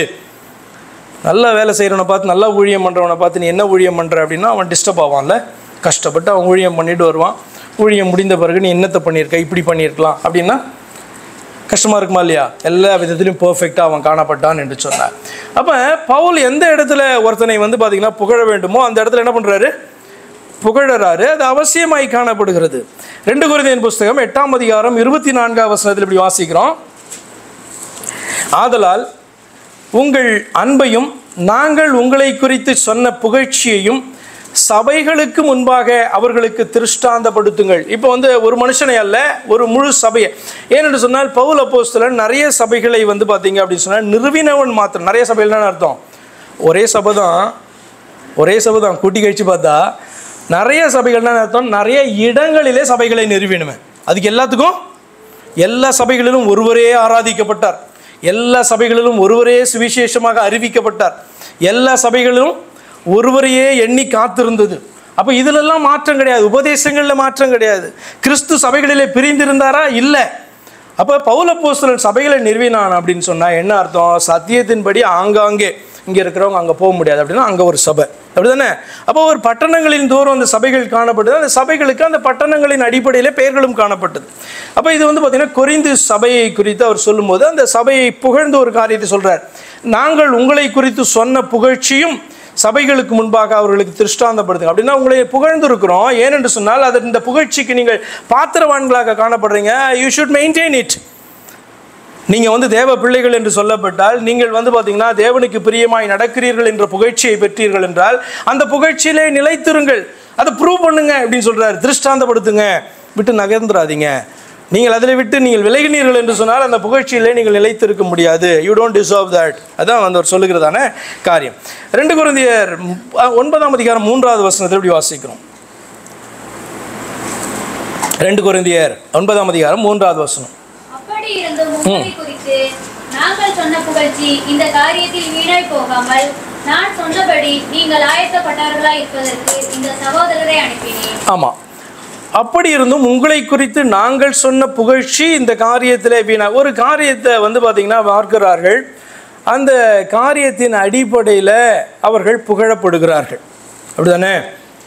ஒரு காரியத்தை பார்த்தீங்கன்னா உங்களிடத்தில் நான் பார்க்கிறேன், இந்த ஊழியத்தை நீங்கள் செய்யுங்கன்னு கொடுக்கும்போது, அந்த ஊழியத்தை நீங்கள் செய்து முடிக்கும் பொழுது உங்களை நான் பார்த்தீங்கன்னா அப்ரிஷியேட் பண்ணுவேன். அப்படிதானே? அப்ரிஷியேட் பண்ணுறது என்னுடைய கடமை இல்லையா? அப்ரிஷியேட் பண்ணுறேன், உங்களை புகழ்கிறேன். ஆனால் உங்களை குறித்து சொன்னதான அந்த புகழ்ச்சியில் நீங்கள் என்ன பண்ண நிலைத்திருக்கணும், அது வீணாக போயிடக்கூடாது. சும்மா நான் சொன்னதான புகழ்ச்சியாக மாறிடக்கூடாது, அது வீண் புகழ்ச்சியாக உங்களுடைய வாழ்க்கையில் ஆகிடக்கூடாது. ஏன் நான் உங்களை புகழ்ந்தேன் என்று சொன்னால், உண்மையாக நீங்கள் அதற்கு பாத்திரவான்களாய் காணப்படுகிறபடினாலே உங்களை நான் புகழ்ந்தேன். ஆனால் அந்த புகழ்ச்சி பார்த்தீங்கன்னா உங்கள் வாழ்க்கையில் வீணாய் போயிடக்கூடாது. நீங்கள் என்ன பண்ணணும், எப்படி அந்த பெயரை நீங்கள் வாங்கினீங்களோ அந்த பெயரை தக்க வைத்து கொள்ளுகிறவர்களாக நீங்கள் காணப்படணும். சொன்னபடி நீங்கள் ஆயத்தமாக இருப்பதற்கு இந்த சகோதரர் அனுப்பினேன், செக் பண்ணுறதுக்கு, உங்களை இன்ஸ்பயர் பண்ணுறதுக்கு, உங்களை தட்டி எழுப்புறதற்கு, உங்களை ஞாபகப்படுத்துறதுக்கு என்ன பண்ணுறேன், அனுப்புகிறேன் அப்படின்னு சொல்கிறார். அப்போ புகழ்ச்சி என்கிறதான காரியத்தை குறித்து பவுல் பேசும்போது தன்னையே ஒரு உதாரணமாக வைத்து பேசுகிற காரியம் 2 கொரிந்தியர் புஸ்தகம் 11ஆம் அதிகாரம் 10வது வசனத்தில் வாசிக்கிறோம். அகாய நாட்டின் திசைகளிலே இந்த புகழ்ச்சி என்னை விட்டு நீங்குவதில்லை என்று என்னில் உள்ள கிறிஸ்துவினுடைய சத்தியத்தை கொண்டு சொல்லுகிறேன். இப்போ இவருக்கு ஒரு புகழ்ச்சி உண்டாயிருக்கிறதா, ஆகாயா நாட்டின் திசைகளிலே பவுலை குறித்து ஒரு புகழ்ச்சி உண்டாயிருக்குது. அந்த புகழ்ச்சியை குறித்து பவுல் சொல்கிறாரு, அது என்னை விட்டு நீங்குவதில்லை, என்னில் உள்ள கிறிஸ்துவினுடைய சத்தியத்தை கொண்டு இதை சொல்கிறேன் அப்படின்றார். என்ன புகழ்ச்சி, அப்படி என்ன புகழ்ச்சி பவுலுக்கு உண்டாயிருந்தது, ஏன் இதை சுட்டி காண்பித்து பவுல் இந்த இடத்துல பேசுகிறார் அப்படின்னு சொல்லி பார்த்தீங்க அப்படின்னா, கொரிந்து சபைக்குள்ளே தவறான உபதேசங்கள், பொய்யான உபதேசங்கள் ஊடுருவினதான சமயம், ஒரு காலம் அது. 4வது வசனத்தில் வாசிக்கிறோம், எப்படி எனில் உங்களிடத்தில் வருகிறவன் நாங்கள் பிரசங்கியாத வேறொரு இயேசுவை பிரசங்கித்தானால், அல்லது நீங்கள் பெற்றிராத வேறொரு ஆவியையும் நீங்கள் ஏற்றுக்கொள்ளாத வேறொரு சுவிசேஷத்தையும் பெற்றீர்களானால் நன்றாய் சகித்திருப்பீர்களே. நல்ல சபை தான், நல்ல கூட்டம். ஆனால் அந்த சபைக்குள்ளே வேதத்திலே சொல்லப்படாத, வேதம் எச்சரிக்கிறதான தவறான உபதேசங்கள் அந்த சபைக்குள்ளே ஊடுருவினதான ஒரு சமயம். என்ன புகழ்ச்சி, தனக்கு உண்டான புகழ்ச்சியை குறித்து என்ன பேசுகிறார் அப்படின்றத நம்ம பார்த்து கொண்டு வருகிறோம். அப்போ அது என்ன அப்படின்னா, தவறான உபதேசம் அந்த சபைக்குள்ளே வந்ததான். என்ன அப்படின்னு சொன்னால், பவுல் பிரசங்கியாத, பேதுரு பிரசங்கியாத, ஆதி அப்போஸ்தலர்கள் பிரசங்கியாத வேறொரு இயேசு சபையில் என்ன பண்ணுறாரு, அறிமுகப்படுத்தப்படுகிறான்.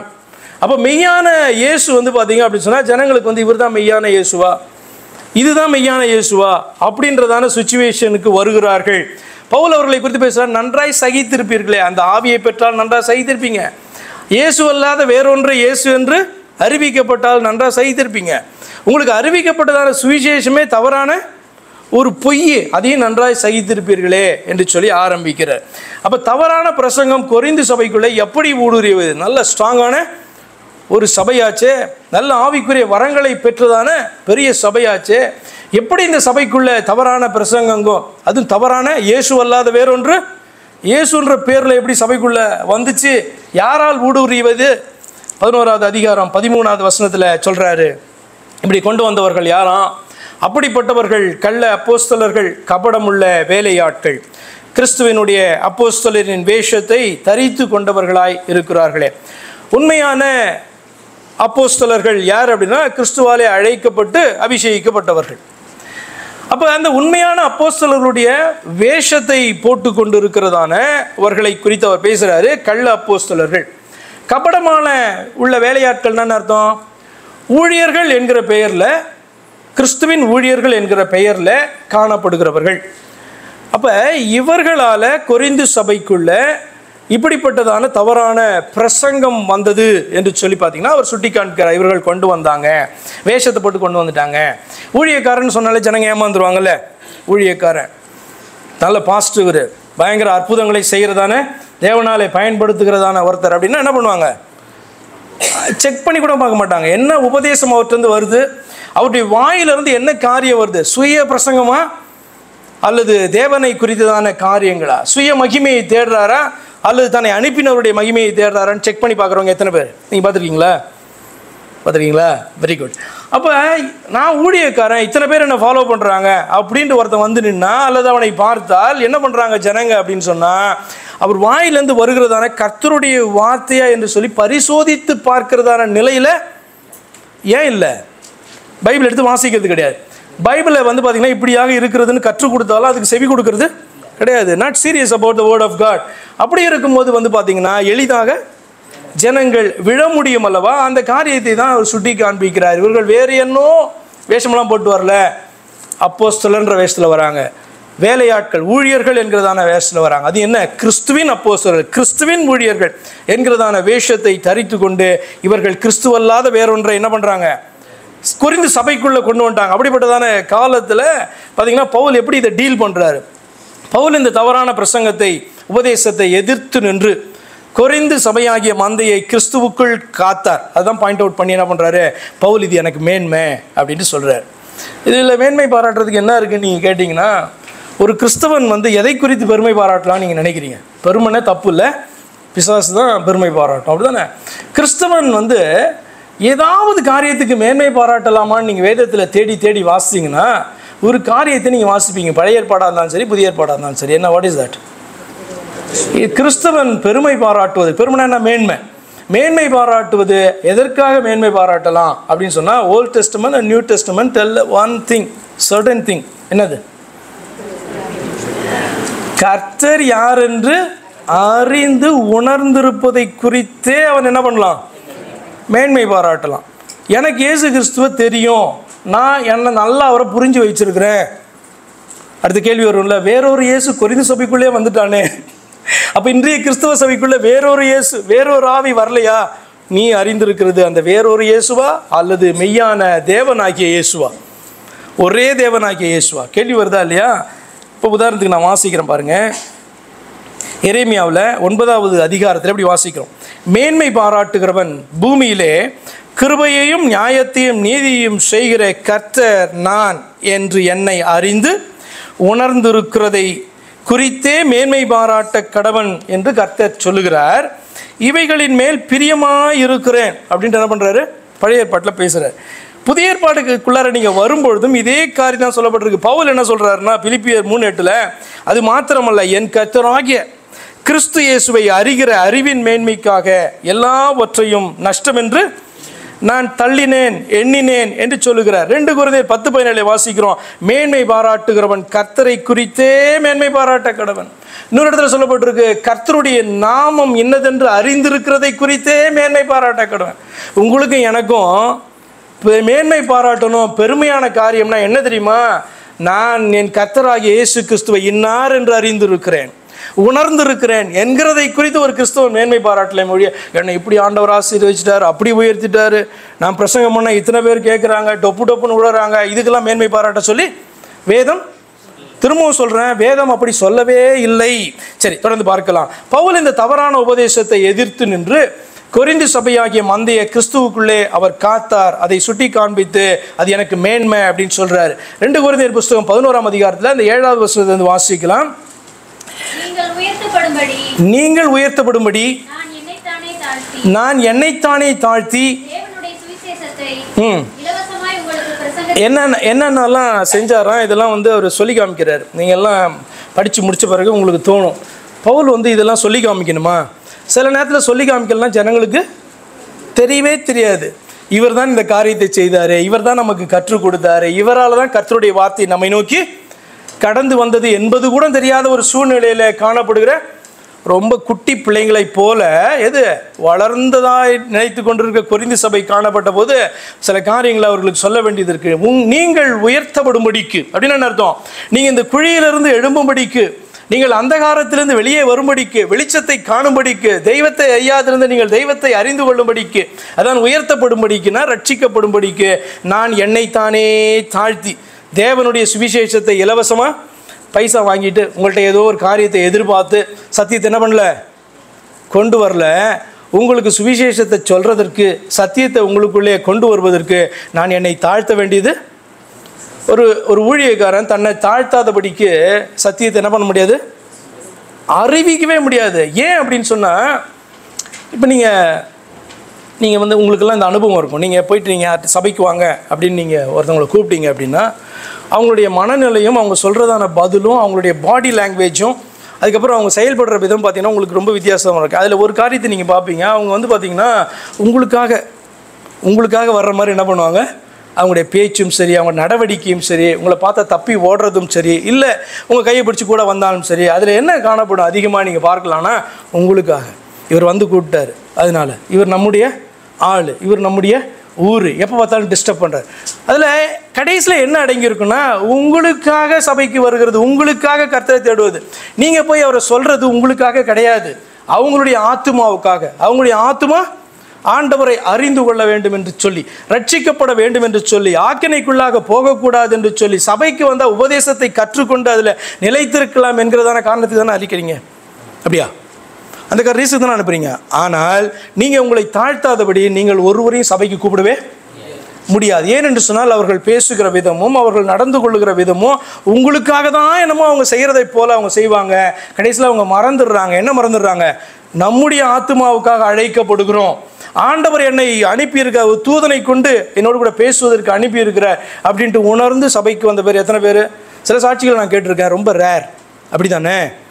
அப்போ பவுல் சொல்லுகிறார், நீங்கள் உயர்த்தப்படும்படிக்கு, நீங்கள் ஆசீர்வதிக்கப்படும்படிக்கு, நீங்கள் வந்து பார்த்தீங்கன்னா இந்த புதை குழியிலிருந்து எழும்பும்படிக்கு, உளையான சேற்றிலிருந்து நீங்கள் தூக்கிவிடபடிக்கு நான் என்னைத்தானே நான் உள்ளே இறங்க வேண்டியதாக இருக்குது, கீழே இறங்க வேண்டியதாக இருக்குது, என்னுடைய மேன்மையை விட்டு இறங்க வேண்டியதாக இருக்குது. ஏன்னா ஒன்றும் தெரியாதவனை போல் உங்கள்கிட்ட நடக்க வேண்டியதாக காணப்படுது. அப்படி என்னை தாழ்த்தி தேவனுடைய சுவிசேஷத்தை இலவசமாய் உங்களுக்கு பிரசங்கித்ததினாலே நான் குற்றம் செய்தேனோ, உங்களுக்கு ஊழியம் செய்யும்படிக்கு மற்ற சபைகளிடத்தில் சம்பளத்தை பெற்று அவர்களை கொள்ளையிட்டேன் அப்படின்னு சொல்கிறார். அதனுடைய அர்த்தம் என்ன அப்படின்னு சொன்னால், ஒவ்வொரு சபையும் பவுலுக்கு வந்து சம்பளம் கொடுத்துச்சு அப்படின்னு அர்த்தம் கிடையாது. என்ன அப்படின்னா, சுவிசேஷத்தை போதிக்கிறவன் சுவிசேஷத்தினாலே அவன் அந்த பங்கு அடைவான் என்கிறதான காரியம் வேதத்திலே ஆண்டவர் சொல்லி கொடுத்ததான ஒரு காரியம்தான். அப்போ பவுலுக்கு வந்து எல்லாரும் வந்து பார்த்திங்கன்னா சம்பளத்தை கொடுத்து அவனை யூஸ் பண்ணிட்டாங்க. அப்படி அல்ல, பவுலுடைய தேவைகளை அவர்கள் சந்திக்க வேண்டும். புரியுதா உங்களுக்கு? ஏனென்று சொன்னால், இப்போ பவுல் வந்து கூடார தொழில் செய்து சுவிசேஷத்தை அறிவித்து கொண்டு இருக்கிறதான ஒரு மனுஷன். பவுலுக்கு கூடார தொழிலே செய்ய முடியாத அளவுக்கு கர்த்தருடைய வார்த்தையவே சொல்லிக் கொடுக்க வேண்டிய நேரம் வந்துச்சு அப்படின்னா, ஃபார் எக்ஸாம்பிள் அவர் டே அண்ட் நைட்டு பிரசங்கம் பண்ணதெல்லாம் நீங்கள் கேட்டிருக்கீங்களே, ஒருத்த மேலேருந்து கூட கீழே விழுந்து செத்து போனால் அவரெல்லாம் எழுப்பினதெல்லாம் நீங்கள் வாசிங்க. அப்போ அப்படியாக வந்து பார்த்திங்கன்னா பவுல் வந்து அவர்களுக்கு திரும்பவும் சொல்கிறேன், அவர்களுக்கு ஊழியம் பண்ணி கொண்டு இருக்கும்போது பவுலால் போய் கூடார தொழிலை செய்து தனக்கு சாப்பாடு, பவுலுக்கு பசிக்காதா? இல்லையா? பவுலுக்கு பசிக்காதா? பசிக்கும். அப்போ சம்பளத்தை பெற்றேன்னு சொன்னால் பவுலுடைய தேவைகளை அவர்கள் சந்திக்க வேண்டும், அது அவர்களுடைய கடமை. ஏன் என்று சொன்னால் அவர்களுக்கு ஞான வார்த்தைகளை கொடுக்கிறது யார் அப்படின்னு சொன்னால் பவுல். அப்போ பவுல் சொல்கிறான், வேறு சபையில் வந்து நான் சம்பளத்தை வாங்கி அவர்களிடத்தில் கொள்ளையடித்து, உங்களுக்கு அதனுடைய மீனிங் என்னன்னா, அவர்கள் என்னை பார்த்தார்கள், என்னை கவனித்து கொண்டார்கள், பராமரித்தார்கள், என்னுடைய தேவையை வேண்டி செயல்பட்டார்கள். ஆனால் அதுக்காக அவங்களுக்கு சொல்லிக் கொடுத்தது ஸ்பெஷல், உங்களுக்கு நான் கொஞ்சமாக சொல்லிக் கொடுத்தேன் என்ற அர்த்தம் அல்ல. எப்படி நான் அவர்களை கவனித்தேனோ, எப்படி அவர்களை நான் பராமரித்தேனோ, எப்படி கர்த்தருடைய வார்த்தையை அவர்களுக்கு கொண்டு போனோனோ அதே மாதிரி உங்களுக்கும் கொண்டு வந்தேன். அதான் அந்த வார்த்தையுடைய அர்த்தம். அப்போ அவர்களை கொள்ளையிட்டு நான் உங்களுக்கு இந்த காரியத்தை செய்தேன்னா என்ன அர்த்தம்? அவர்கள் என்னை நன்றாய் கவனிக்கிறார்கள் என்பதற்காக அவர்களை விசேஷமாக கவனித்து விட்டு உங்களுக்கு வந்து குறைவாய் கர்த்தருடைய வார்த்தையை நான் சொல்லிக் கொடுத்தேனா? அப்படி யாராவது சொல்ல முடியுமா அப்படின்ட்டு என்ன பண்ணுறாரு பவுல் கேட்கிறார். 9வது வசனம், நான் உங்களோடு இருந்து குறைவுபட்ட போதும், பவுல் அதை பாயிண்ட் பண்ணுறார். கொரிந்து சபையிலே நான் காணப்பட்டு கொரிந்து சபைக்கு ஊழியம் பண்ண என்னத்தை கடைசியில் கண்டேன்? குறைவுபட்டேன். பவுலுடைய குறைவுகளை அவர்கள் அறிந்தும் பவுலுடைய குறைவை அவர்கள் என்ன பண்ணல? நிறைவாக்க அவர்கள் பிரயாசப்படலை. பவுல் அதை பாயிண்ட் அவுட் பண்ணி, என்ன இப்படிலாம் சொல்கிறாரு பவுல் அப்படின்னு சொன்னால், சொல்லலைன்னா இவங்களுக்கு ஒருபோதும் தெரியாது. இவங்களுக்கு இந்த டீச்சிங் வந்து பவுல் கொடுக்கலன்னா ஒருபோதும் இந்த கொரிந்து சபை என்ன பண்ணாது? இந்த காரியத்தில் உருப்படாது. அப்போ பவுல் சொல்கிறார், நான் உங்களோடு கூட இருந்து குறைவுபட்டும் ஒருவரையும் நான் வருத்தப்படுத்தலை. ஏன்டா இப்படிலாம் பண்ணீங்க, ஏன் இப்படி செய்யலை, அந்த சபை எப்படி பண்ணிச்சுப்பாரு அப்படிலாம் பவுல் சொல்லலையாம். மக்கேதோனியாவிலிருந்து வந்த சகோதரர் என் குறைவை நிறைவாக்கினார்கள். என்ன அப்படின்னா, பவுல் சொல்லுகிற இந்த வார்த்தையை கொரிந்து சபையில் இருக்க ஒருவன் வாசிக்கும் பொழுது கேட்கும் பொழுது அவனுக்கு வெட்கம் உண்டாகும். ஆக்சுவலாக என்னன்னா, அவர்கள் செய்திருக்கிற வேலையை மக்கேதோனியாவிலிருந்து வந்ததான சகோதரர் என்ன பண்ணுறாங்கன்னா, பவுலுடைய குறைவை அவர்கள் நிறைவாக்கினார்களாம். எவ்விதத்திலேயும் உங்களுக்கு பாரமாயிராதபடிக்கு ஜாக்கிரதையாயிருந்தேன். இனிமேலும் ஜாக்கிரதையாக இருப்பேன் அப்படின்றார் பவுல்.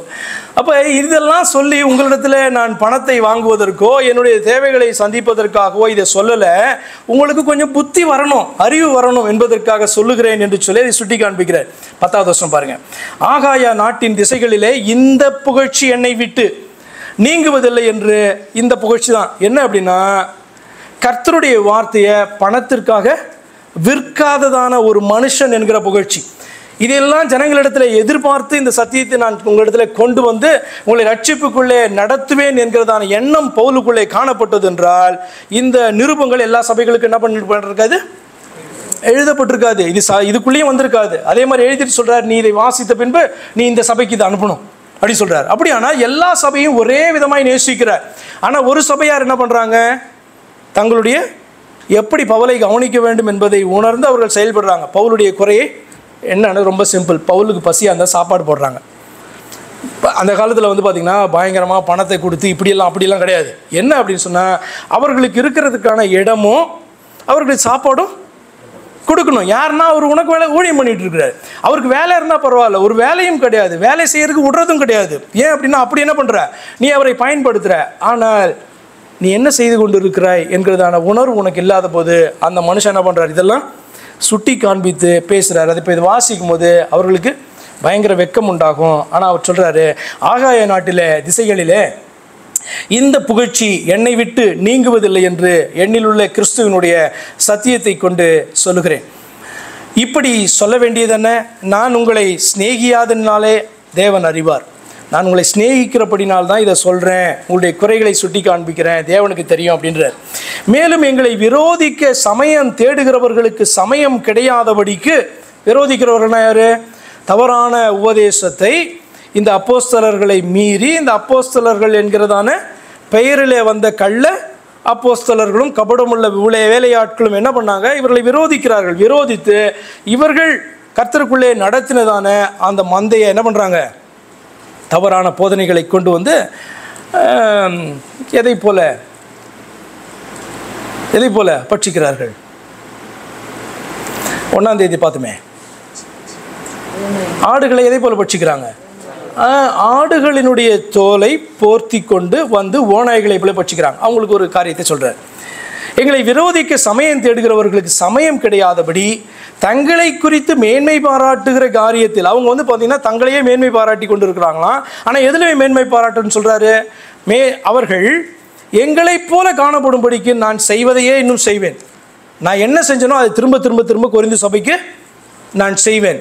ஏனென்று சொன்னால் அவர்களை கிறிஸ்துவுக்குள்ளே கொண்டு வந்தவன் நான், கிறிஸ்துவுக்குள்ளே நடத்தினவன் நான், கிறிஸ்துவை அவர்களுக்கு அறிமுகப்படுத்தினவன் நான். அப்படி இருக்கும்போது வேறொரு இயேசுவை உள்ளே கொண்டு வந்தா, வேறொரு சுவிசேஷத்தை உள்ளே கொண்டு வந்தா நான் விட்டுருவேனா, திரும்ப திரும்ப இதே காரியத்தை சொல்லுவேன். அப்போ எங்களை விரோதித்து இப்படி செய்கிறவர்கள் அவர்கள் தங்களுடைய காரியத்தை குறித்து மேன்மை பாராட்டக்கூடாது. எதை குறித்து மேன்மை பாராட்டணும், எங்களை போல பணத்துக்கு வேலை செய்யாதபடிக்கு, எங்களை போல அன்பின் நிமித்தம் ஊழியம் செய்து கர்த்தருடைய வார்த்தை என்ன பண்ணோம், இந்த சபை பணம் கொடுக்குது அதுக்காக செய்வேன், இந்த சபை பணமே கொடுக்கல அதுக்காக செய்ய மாட்டேன் என்று இல்லாதபடிக்கு எல்லாருக்கும் ஒரே விதமாக சத்தியத்தை அறிவித்து ஒரே தெய்வத்தை புகழவும் ஆராதிக்கவும் கனப்படுத்தவும் அவருக்காய் காத்திருக்கும் முடியான நிலைக்கு கொண்டு வந்து நிறுத்துகிற காரியத்தை திரும்பவும் திரும்பவும் திரும்பவும் நான் செய்வேன், நான் செய்வதையே இன்னும் செய்வேன் என்று சொன்னார். அப்போ என்ன அர்த்தம் அப்படின்னு சொன்னால், தவறான போதனைகள் உள்ளே வந்த பொழுது ஒரு அப்போஸ்தலனாக அதை எதிர்த்து நின்று அந்த மந்தையை கிறிஸ்துவுக்குள் காத்ததான காரியத்தை தனக்குண்டான பெரிய மேன்மையாகவும், இந்த மேன்மை வந்து பார்த்தீங்கன்னா என்னை விட்டு நீங்காததான ஒரு மேன்மை என்று சொல்லியும் பவுல் அந்த நாளில் சொல்கிறார். அப்போ மேன்மை பாராட்டுதானே, எதை குறித்து மேன்மை பாராட்டணும், கர்த்தரை நான் அறிந்திருக்கிறேன், அவருடைய நாமம் இன்னதென்று எனக்கு தெரியும், அவருக்காக நான் வாழ்கிறேன் நிற்கிறேன் என்கிறது மேன்மை. ஏன்னா நீ தேவனுடைய ஊழியனாகவும் உண்மையும் முத்தமும் உள்ளவனாகவும் தேவனுடைய பிள்ளை என்றதான அந்த பெயரை பெறுகிறாய் பாரு, அதுதான் உனக்கு மேன்மை. அடுத்ததாக புகழப்படுதல் பாராட்டப்படுதல் தவறு இல்லை, in fact is good if you deserve. நீ அதற்கு பாத்திரவானாய் காணப்பட்டாய் என்று சொன்னால் உன்னை புகழ்வதும் நீ பாராட்டை பெறுவதும் கனம் அடைவதும் தவறல்ல. ஆனால் வீண் புகழ்ச்சின்னு ஒரு வார்த்தை கேள்விப்பட்டிருக்கீங்களே, வீண் புகழ்ச்சி மிகவும் ஆபத்தானது என்று வேதம் சொல்லுகிறது. How do you handle your praises when you are unworthy for that? நாம் இந்த புகழ்ச்சிக்கு பாத்திரவான்களே கிடையாது, தகுதியான. இப்போ இவர் வந்து சொன்னார், இவர் சோர்ந்தே போக மாட்டார் பாஸ்டர். நான் நீங்கள் வந்து சொல்லலாம், ஆமாம் நான் சோர்ந்தே போக மாட்டேன், நான் சாதாரண ஒரு மனுஷனே கிடையாது, நீங்கள் என்ன வேணால் சொல்லுங்கள் எனக்கு சோர்வே வர அப்படின்னு நான் சொல்ல முடியுமா? எனக்கு தான் தெரியும், இன்னும் என் மனைவி கூட தெரியும், நான் அநேக நேரத்தில் சொல்லுவேன் ரொம்ப சோர்ந்துட்டேன் நான். அவள் சொல்லுவா, இது வந்து கர்த்தர் கொடுத்ததான காரியம், அதுக்கு தான் நீங்கள் அழைக்கப்பட்டிருக்கீங்க, சோர்ந்து போகாதீங்க. அவள் சொல்லலைனாலும் நான் வந்து கர்த்தருக்குள்ளே வேலைப்படுத்திக்கணும்னு வச்சுக்கோங்க. ஆனால் சோர்ந்து போகிறது எல்லா மனுஷனுக்கும் உண்டாகிறது போல் எனக்கும் நிறையா நேரங்களில் உண்டாகும். ஊழியங்களை பார்க்கும்போது மற்ற நம்முடைய ஜனங்க தான், அவர்களை பார்க்கும்போது கூட எனக்கு வந்து சோர்வு வரும். ஏன் சோர்வு வரும் அப்படின்னு நீங்கள் தனித்தனியாக வந்து கேட்டிங்கன்னா சொல்லுவேன். ஏன் என்னை பார்த்து என்ன சோர்வு அப்படின்னா நான் சொல்லுவேன், ஏதாவது ஒரு காரியத்தை என்னால் சொல்ல முடியும். அப்படி இருந்ததுன்னா என்ன, நம்மளை பார்த்தே கை காமிச்சே பேசிகிட்டு இருக்காரு நினைக்கக்கூடாது. அப்போ புகழ்ச்சி என்பது தவறல்ல. In fact it's good if you deserve it. நீங்கள் அதற்கு பாத்திரவான்களாய் காணப்பட்டீர்கள் என்று சொன்னால் அந்த பாராட்டை நீங்கள் பெறுவது நல்லது. அது உங்களுடைய ஆவியையும் தட்டி எழுப்பும். அதானே, சொல்லுகிறவரும் சத்தியத்தை சொல்லுகிறார்கள், சத்தியமாக என்ன பண்ணுறாங்க, உங்களை கனப்படுத்துகிறாங்க. இதுதானே. இப்போ நம்ம முடிஞ்சவங்க கூட சொல்லுவோம், ஒரு வாழ்த்துங்கள். வேதத்தில் சொல்லப்பட்டிருக்கோம், ஒரு கனப்படுத்துவதற்கு அது புகழ்ச்சி தானே. ஒரு கனப்படுத்துவதற்கு முந்திக் கொள்ளுங்க. அப்படியானால் ஒருவர் கனப்படுத்துவதும் ஒருவரை பாராட்டுவதும் உண்மையான காரியங்களிலே புகழ்தலும் நல்லது. ஆனால் வீண் புகழ்ச்சி காணப்படுதுன்னு வச்சுக்கோங்களேன், நீங்கள் நல்லாவே ஊழியம் பண்ணல, நீங்கள் சூப்பராக ஊழியம் பண்ணுறீங்க அப்படின்னு நான் சொன்னேன்னா, இவரை வேலை வாங்குறதுக்காக நான் என்ன பண்ணுறேன், சைக்காலஜிக்கல் ட்ரீட்மெண்ட் இவர் கொடுக்குறேன்னு அர்த்தம். இங்கே என்ன டாக்டரா நான்? நீங்கள் உண்மையாக வேலை செஞ்சீங்கன்னா நீங்கள் உண்மையாக வேலை செய்கிறீங்கன்னு சொல்லணும். நீங்கள் இதில் இந்த காரியத்தில் குறைவுபடுகிறீங்கன்னு சொன்னால் இது குறைவுபடுகிறீங்க, நீங்கள் கர்த்தருக்குன்னு செய்யணும் அப்படின்ட்டு என்ன பண்ணணும், நான் சொல்ல வேண்டும் அல்லவா? அப்போ இந்த இடத்துல நம்ம என்ன பார்க்குறோம் என்று சொன்னால், இந்த பாராட்டுதல் என்பதற்கும் புகழ்ச்சிக்கு வித்தியாசம் உண்டு இல்லை, அது நம்ம உணர்ந்தவர்களாய் காணப்படணும்.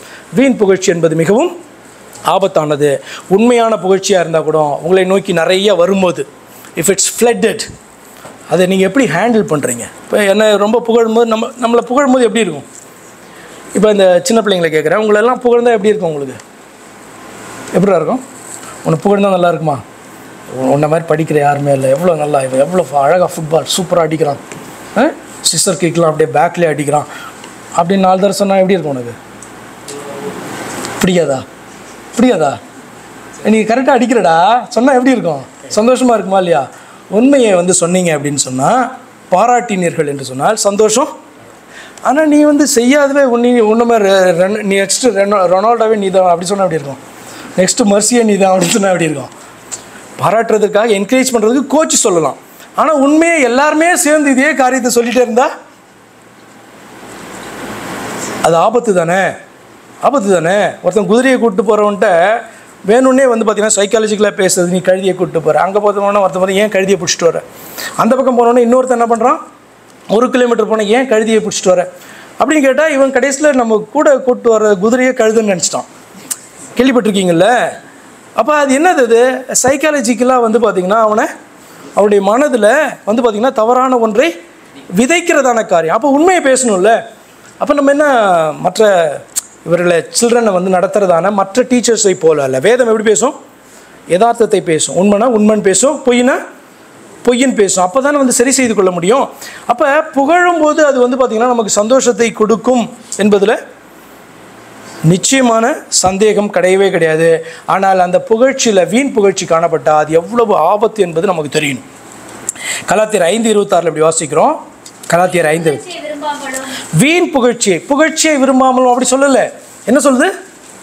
வீண் புகழ்ச்சியா. If you are not worth of it, அல்லது இஃப் யூ டோன்ட் டிசர்வ், அந்த புகழ்ச்சி என்ன பண்ணுற, தள்ளிடு. இப்படி உள்ளே போகாமல் இருக்காது, உள்ளே போகும். ஆனால் போய் என்ன பண்ணுது, இருதயத்தில் அதை ரொம்ப கிரியை செய்ய விட்டு அப்படின்னா நீ என்ன பண்ணுவ, அப்படியே மேலே பறக்க ஆரம்பிச்சிருவேன். அப்போ பிசாசுகிட்ட பக்கத்தில் இருக்கவங்கலாம் சொல்லியிருப்பான், நான் தூதன் சூப்பர், நீ வந்து இப்படி ஸ்பெஷலாக உண்டாக்கப்பட்ட எங்களுடைய தலைவனாக இருக்கிற அபிஷேகிக்கப்பட்ட கேருபுல எங்கே வச்சுருக்கார் ஆண்டவர்? ஆராதனை கூட்டத்தில் வச்சுருக்கார், பர்வதத்தில் வைத்திருக்கிறார், பரிசுத்த ஸ்தலத்தில் வைத்திருக்கிறார். அப்படிலாம் மற்றவங்க சொன்னாங்களா? கூட நிறைய பேர் விழுந்தானுங்கள்ல, அதில் இப்படிலாம் ஏற்றி விட்டானுங்களா? நமக்கு தெரியாது. ஆனால் நம்மளை ஏற்றி விடுறதுக்கு நிறைய பேர் சுற்றி இருப்பாங்க. சரியா? அப்போ வீண் புகழ்ச்சி விரும்பாமலும் ஒருவரை ஒருவர் கோபமூட்டாமலும் ஒருவர் மேல் ஒருவர் பொறாமை கொள்ளாமலும் இருக்க கடவும். இது வந்து அவ்வளவு ஈஸியான காரியமா அப்படின்னு சொன்னால், மனுஷனுக்கு ஈஸியான காரியமா இது? ஈஸியான காரியம் அல்ல. பைபிள் சொல்லிக் கொடுக்குற நிறைய விஷயங்கள் வந்து பார்த்திங்கன்னா நீங்கள் கர்த்தருக்குள்ளே அதை ட்ரை பண்ணிங்கன்னா ஈஸியாக இருக்கும். இல்லை அப்படின்னா உங்களுடைய சுயபலத்தில் ட்ரை பண்ணால் ஏன் முடியாது அப்படின்ட்டு தெரியுமா உங்களுக்கு? நான் ஆரம்பத்திலே சொன்னதை போல் ஆடமிக் நேச்சர், நம்முடைய ஓல்டு நேச்சரின் படி அது முடியாது. ஏன்னா மற்றவங்களை கோபம் ஊட்டுறது இயற்கையாகவே நமக்கு வரும். கிண்டல் பண்ணுறதெல்லாம் வந்து சொல்லியா கொடுக்கணும்? மற்றவங்களை அற்பமாக என்றதுக்கு சொல்லியா கொடுக்கணும்? ஈஸி. கோபம் ஊட்டுறது ஈஸி. இது வந்து பார்த்திங்கன்னா இப்படி பண்ணால் இப்படி பார்த்தா பிடிக்காது அப்படின்னு தெரிஞ்சாலும் என்ன பண்ணுவோம்? நான் அப்படி தான் பார்ப்பேன், அப்படி தான் நடப்பேன், நான் என்னை மாற்றிக்கொள்ள மாட்டேன் அப்படி சொல்கிறோம்ல. அந்த நேச்சர் எங்கேருந்து வந்துச்சு? விழுந்து போன ஸ்வாபத்திலேருந்து வளர்ந்தது. அவர் சொல்கிறார், ஒருவர் கோபம் ஊட்டாத. ஒருவர் மேல் ஒருவர் நமக்கு தெரியும், ஒருவர் மேல் ஒருவர் பொறாமை கொள்ளக்கூடாது நமக்கு தெரியும். ஆனால் பொறாமை வருதா இல்லையா? எங்கேருந்து வருது? யாரோ வந்து உள்ளே போடுறாங்களா? அது உன்னுடைய ஓல்டு நேச்சர்லேருந்து வருது, பழைய ஸ்வாபத்திலேருந்து, ஜென்ம ஸ்வாபத்திலேருந்து அது வருகிறது, அப்படி தானே? ஆனால் வேதம் சொல்லுகிறது பொறாமை கொள்ளாது. அப்படி பொறாமை கொள்ளாமல் எப்படி இருப்ப? நீ கிறிஸ்துவை பற்றி கொண்டால் நீ பொறாமை கொள்ளாமல் இருக்கலாம். உன்னுடைய நியூ நேச்சரை நீ பிடிச்சிக்கிட்ட அப்படின்னு சொன்னால் அந்த ஓல்டு நேச்சருக்கு இம்பார்ட்டன்ஸ் கொடுக்காம என்ன பண்ண முடியும்? இருக்க முடியும். இதுதான் சீக்ரெட்டே ஒழிய மனிதனுடைய அந்த ஆடமிக் நேச்சருக்கு விரோதமாக தான் தேவனுடைய வார்த்தை என்ன பண்ணும்? பேசும் என்பதை புரிந்து கொள்ளுங்க. இது எப்படி நடக்கும், இது எப்படி முடியும் அப்படின்னு கேட்காத. முடியும். எப்படின்னா, ரட்சிக்கப்பட்ட தேவ பிள்ளையாக நீ கர்த்தருடைய நாமத்தினால அதை என்ன பண்ண முடியும்? செய்ய முடியும். அப்போ கோபம் மூட்டாமல் இருக்கணும்னா நீ கர்த்தரை சார்ந்து கொண்டு தான் கோபம் மூட்டாமல் இருக்கணும். ஒருவர் மேல் ஒருவர் பொறாமை கொள்ளாமல் இருக்கணும். அப்போ நீ வீண் புகழ்ச்சி என்ன பண்ணணும்? விரும்பாமல் இருக்கணும் அப்படின்ற காரியமாக அதில் சொல்லப்படும். இன்னொன்று, நீதிமொழிகள் 27-21 இப்படி வாசிக்கிறோம். நீதிமொழிகள் 27-21 வெள்ளிக்கு குகையும் பொண்ணுக்கு புடமும் சோதனை. என்ன சோதனை? வெள்ளிக்கும் பொண்ணுக்கும் இந்த சோதனை அப்படின்னு சொல்றது என்ன? அதை சுத்திகரிக்கிறதுக்கான ஒரு காரியம், அப்படி தானே சோதனை. ஏன்னா சோதனைக்கு வந்து ரெண்டு அர்த்தம் இருக்குது. ஒன்று வந்து டெம்ப்ட் பண்ணி உள்ளே தள்ளுறதுக்கான, குழியில் தள்ளுறதுக்கான காரியம். இன்னொன்று வந்து பார்த்தோன்னா உன்னை குழியில் வச்சு உன்னை பியூரிஃபை பண்ணுகிறதான காரியம். இது வந்து பியூரிஃபை பண்ணுகிறதான காரியம். அப்போ வெள்ளிக்கு குகையும் பொண்ணுக்கு புடமும் சோதனை. மனுஷனுக்கு அவனுக்கு உண்டாகும் புகழ்ச்சியே. மனுஷனை வந்து பார்த்திங்கன்னா எப்படி யாரும் உங்களை புகழாமல் இருக்கவே மாட்டாங்க. யாராவது புகழ்வாங்கல்ல, யாராவது புகழ்வாங்க உங்களை. அந்த புகழ்ச்சிக்கு நான் பாத்திரவானாக இருக்கிறேனா?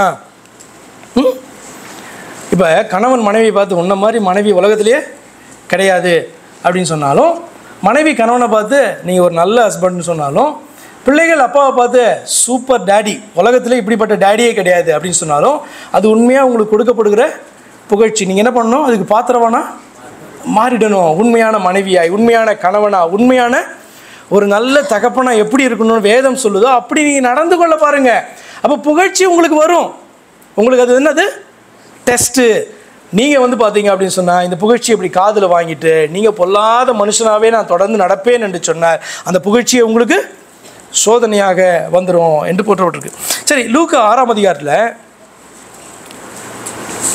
26வது வசனத்தில் ஆண்டவராகிய இயேசு கிறிஸ்து ஒரு காரியத்தை சொன்னார். இதே காரியம்தான் லூக்கா 6:26.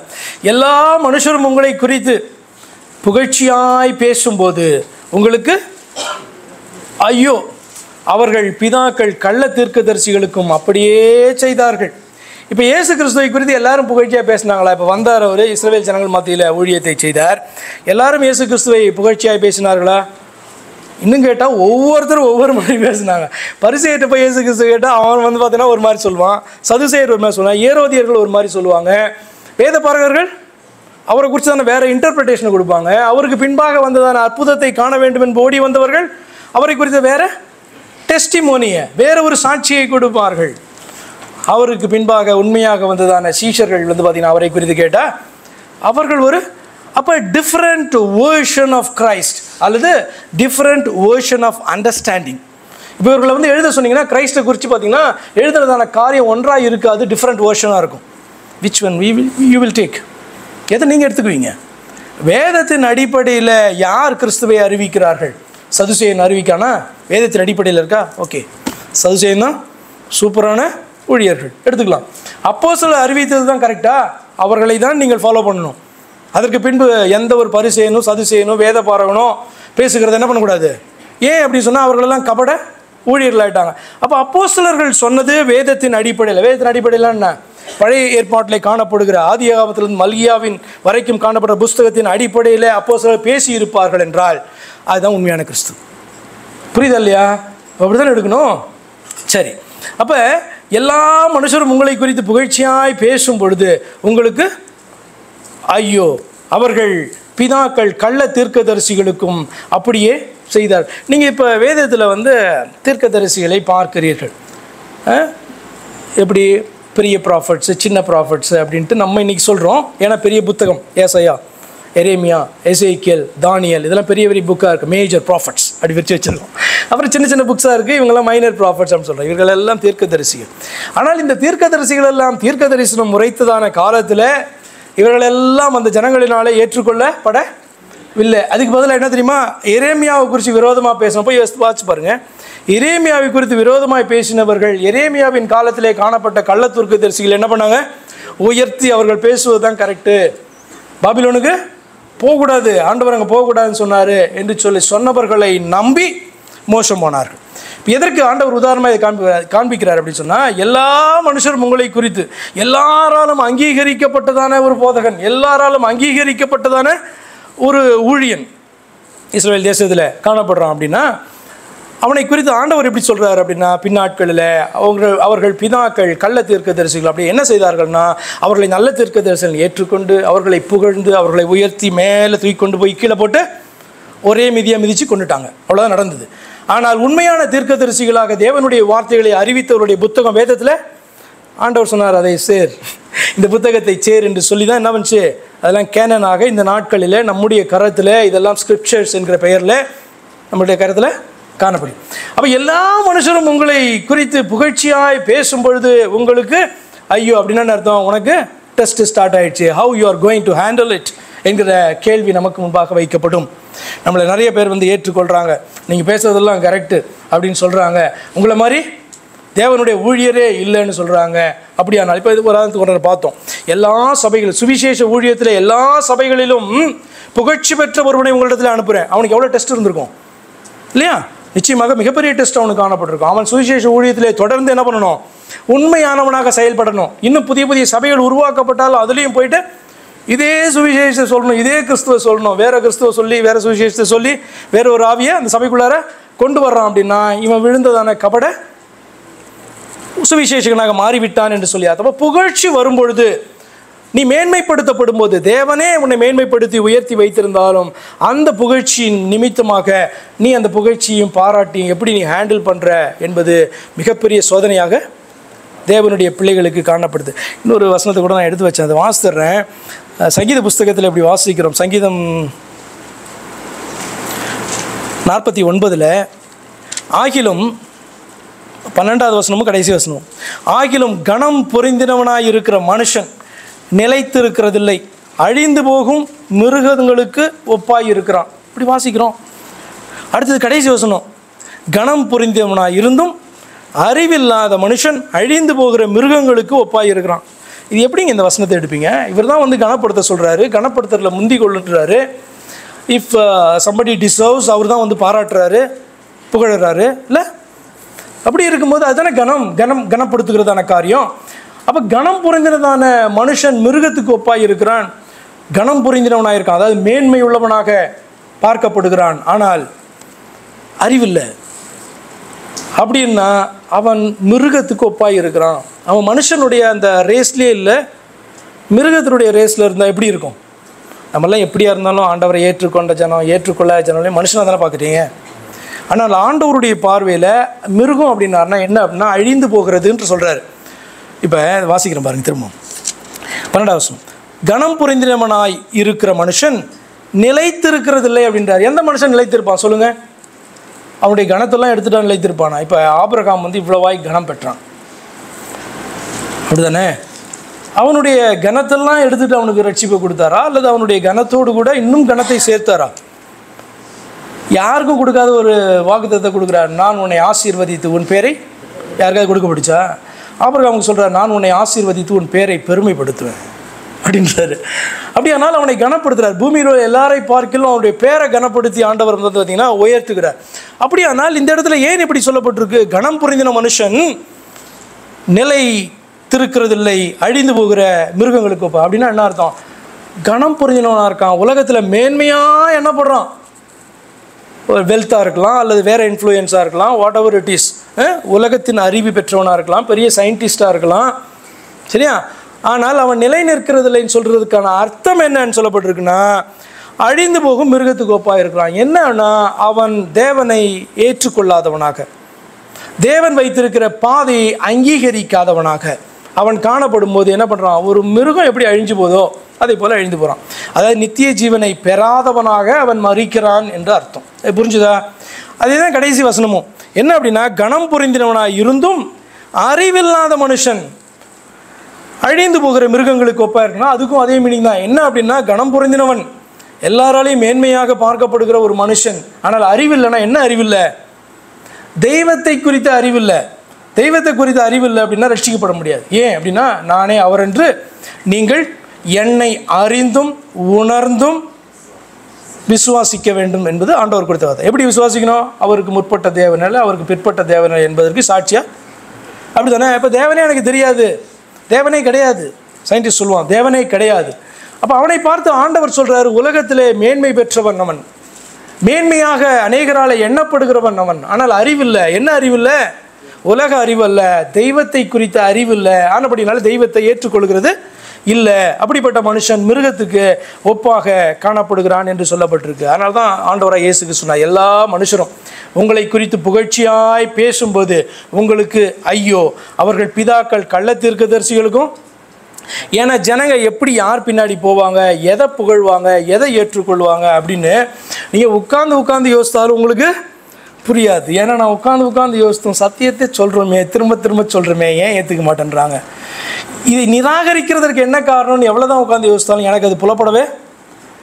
என்ன சொல்கிறேன் அப்படின்னா, நீங்கள் உண்மையை பேசினால் ஏன் ஏற்றுக்கொள்ள மாட்டுறாங்க, பொய்யை பேசினா அல்லது பொய்யை கலந்து பேசினா ஏன் எளிதாக ஜனங்கள் ஏமாந்து போயிடுறாங்க அப்படின்றது நீங்கள் உட்கார்ந்து யோசிங்க, ரூம் போட்டு யோசிங்க. அது உங்களுக்கு புலப்படாத ஒரு புதிராகவே உங்களுக்கு காணப்படும்.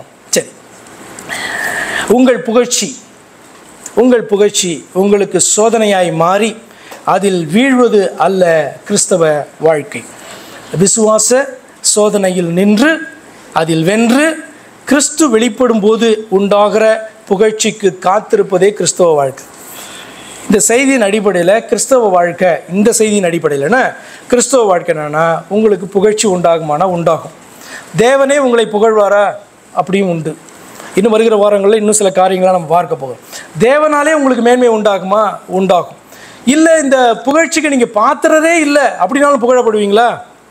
உலகம் உங்களை புகழும். உங்களுக்கு நிறைய பணம் வந்தால் புகழும், நிறைய புகழ் வந்தால் நீங்கள் சொன்ன ஒரு காரியம் நடக்கும் அப்படின்னா நீங்கள் புகழப்படுவீர்கள். சரியா? எப்படி தான் அந்த புகழ்ச்சி என்பது, அதற்கு நீங்கள் பாத்திரவான்களாக இருந்தாலும்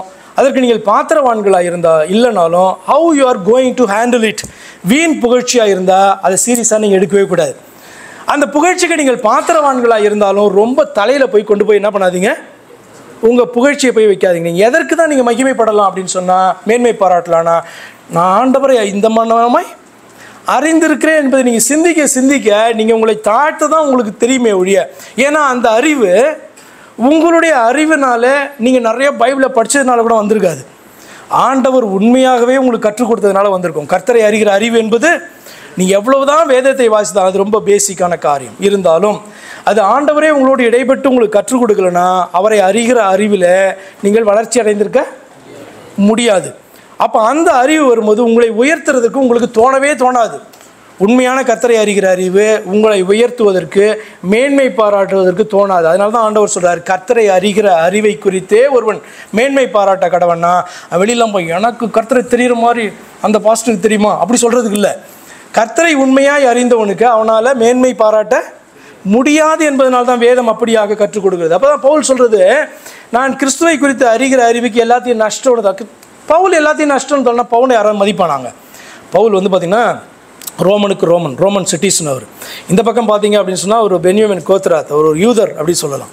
அந்த பக்கம் பார்த்தீங்கன்னா ஒரு பெரிய வேத பாரகனுடைய பாதத்திலேருந்து படித்ததானே ஒரு பெரிய டீச்சர் அவர்.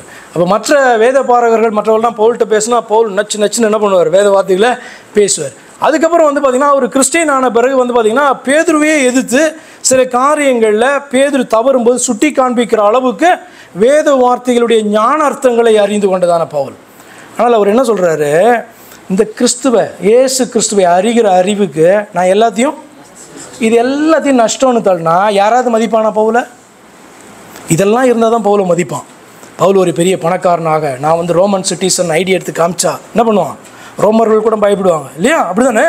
அப்படியாக எல்லாத்தையும் தள்ளிட்டு நான் கிறிஸ்துவ அறிகிற அறிவிக்காக நான் ஒரு இடத்துல மூலையில் உட்காந்து அவரை குறித்து நான் தியானிக்கிறேன், அவரை குறித்து சொல்லிக் கொடுக்குறேன்னா பவுல் ஒரு லிஸ்ட்லேயே வைக்க மாட்டாங்க.